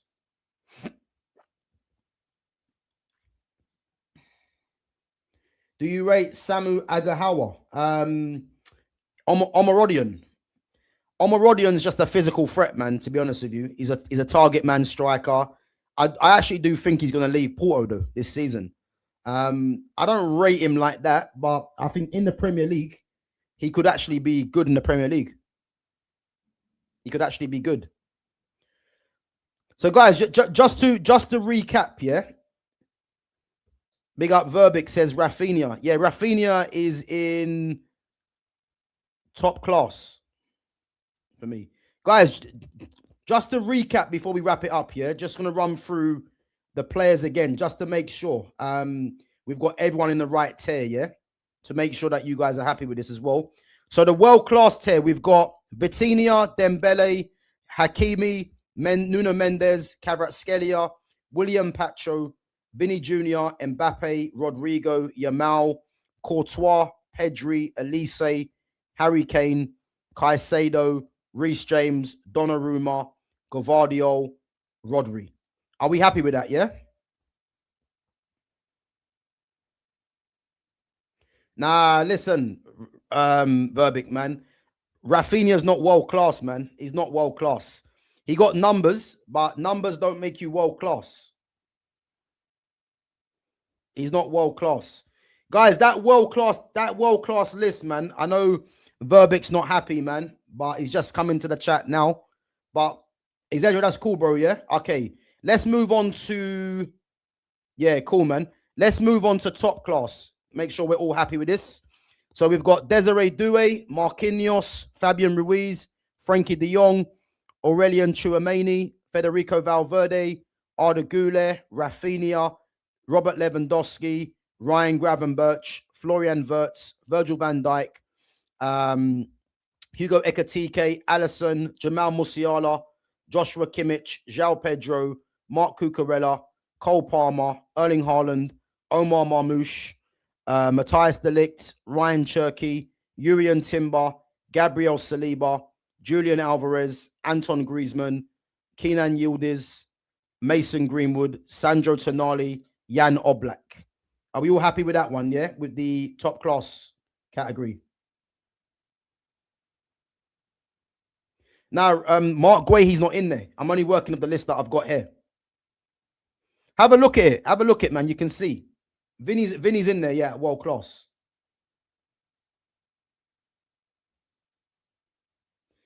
Guys, let me know if that top class list is fine and we'll move it on.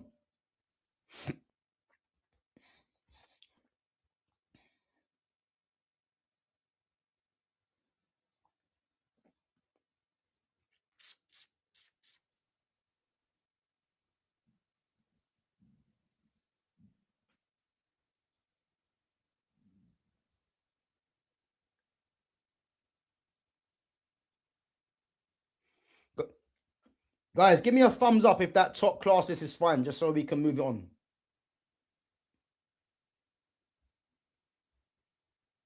Nah, Gavardio's in world class. He's in world class.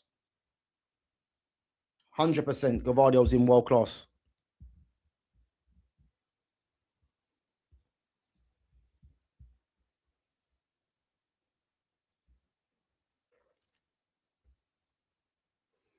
So let me get this straight. It's based on current form. It's not based on current form. It's based on ability. It's based on ability, and you can probably say what they've done as well.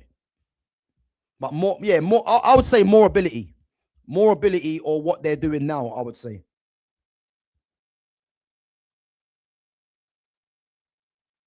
Yeah, listen, Truman is a good player. He gets a lot of criticism. I don't really know why, but he's a good player for me, man. 100%. Right, let's move it on anyway. We're gonna go on to good. So good, we've got João Neves, Dean Howson, Eder Militao, Alejandro Balde, Pau Kabasi, Juan Garcia, Dominic Szoboszlai, Alexis McAllister, Alexander Isak, Luis Diaz, William Esteval, Enzo Fernandez, Phil Foden, Ruben Diaz, Tijani Reinders, Matthias Cunha, Martin Zubimendi, David Raya, Benjamin Sesko, Eberechi Eze, Odegaard, Saka, Declan Rice. Are we all good with that one?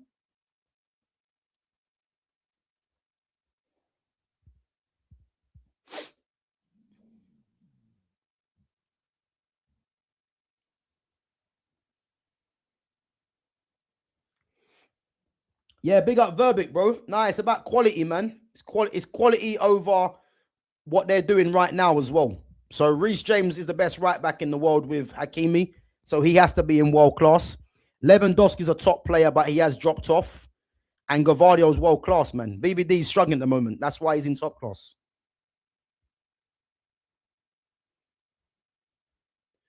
Isak could have been top class, but because of this season, he isn't. Yeah, I think Isak can probably get to top class, but I've never really rated Isak like that. You know, Isak, when he was younger, was touted as being a top striker, but yeah, he can be in good, but he can be top class next season.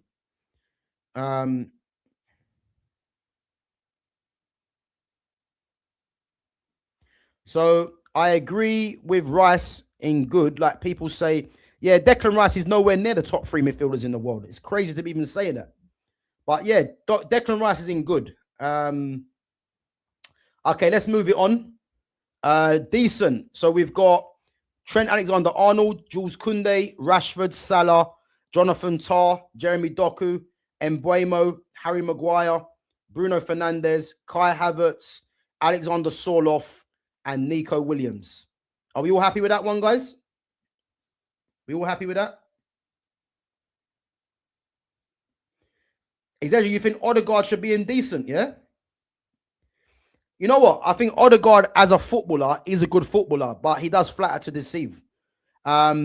What I would say though, yeah, I think to be fair, Odegaard should probably go into decent if Bruno's in there as well, because you know Odegaard's a better footballer than Bruno. Bruno gets better numbers, and if Bruno's in decent, I'm happy to put Odegaard in there as well. So that's not a problem.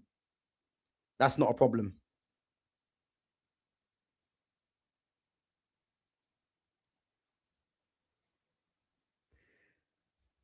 To be honest, your opinion, I agree with that with this list. Rafa was injured and Robert has fallen off, but they're still good.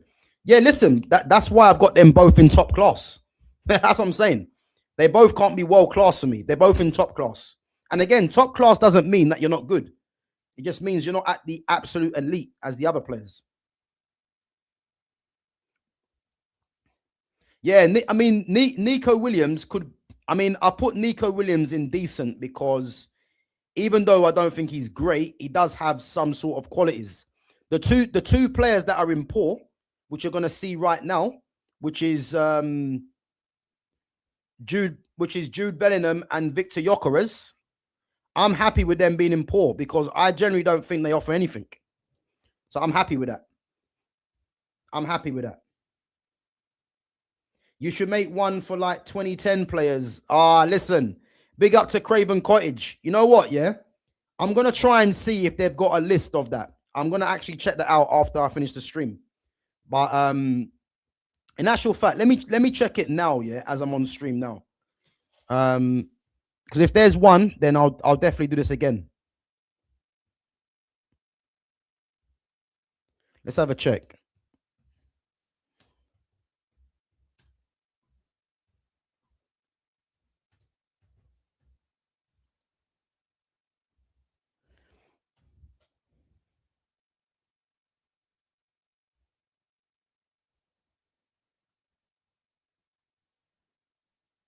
There is. Okay. Yeah, there is. Right, guys, listen up. We're gonna do another tier list. We're gonna do it. What's tomorrow? Thursday. Probably do a tier list on Friday, guys. If anything, in the evening. If not Friday, then we'll try and do one for the weekend, or we'll definitely try and sort one out. So yeah, we'll do a 2010 tier list. Big up to Craven Cottage, man. Yeah, we'll do a 2010 tier list, no doubt.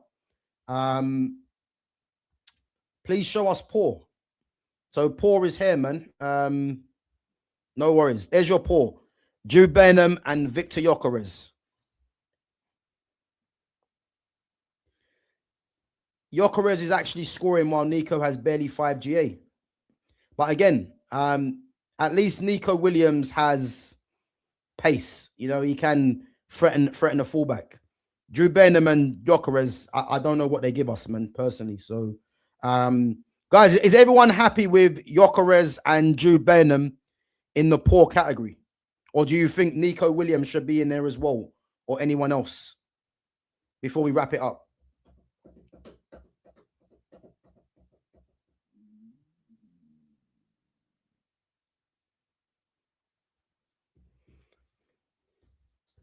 There you go. Sorloth has more goals than Gyökeres as well, as being technically better. Yeah. There we go. So what, you fancy putting Nico Williams in poor, yeah? Is everyone agreeing with that? Putting Nico Williams in poor? Or should we leave him in decent? Let's have a vote. I'm happy to leave him in decent, but if you guys want him in poor and the majority want to vote to that, then cool. Guys, let me know. Nico in poor, yeah? Okay, cool.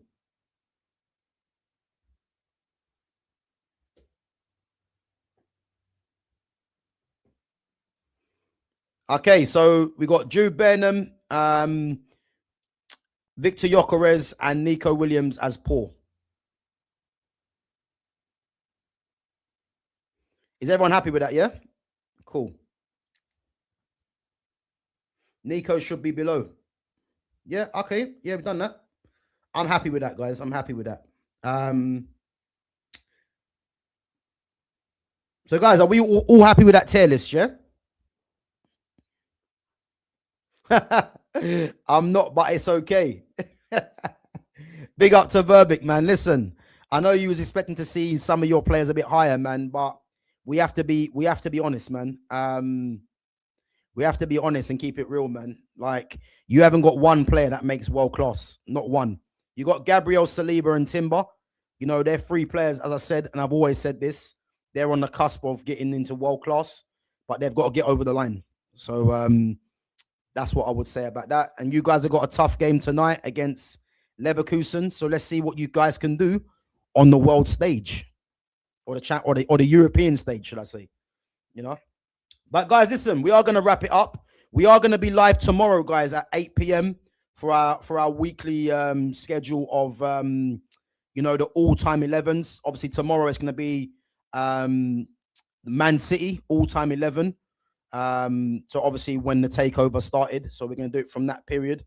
And guys, listen, if there's any Man City fans, or if there's anyone that wants to jump on the stream tomorrow, then just let me know. We've got myself, Fitz, and we've got Jonas on tomorrow. So if there's anyone else that wants to jump on, let me know as soon as possible, and then obviously we can organize the stream. As I said, just let me know in the comments after, or if you can, let me know on here, and I can send you over the link. But yeah, we are going to be back tomorrow in the evening at possibly 8 p.m. to do our weekly one. So yeah, let me know what you guys think. And as I said, we will definitely be doing a 2010 bracket as well, which again is going to be interesting because there's some top players, man. And I like things like this, the tier list, because I like to put players in order to so I can see who's who, kind of thing. But we will definitely do that. And as I say, keep an eye on the schedule, and we can definitely sort that out. And yeah, as I said, make sure you smash the like button on your way out. Make sure you sub to the channel. Make sure you share the channel on all your platforms as well, guys. Would be much appreciated. And as Verbic says, that's going to be a banger stream. It will be.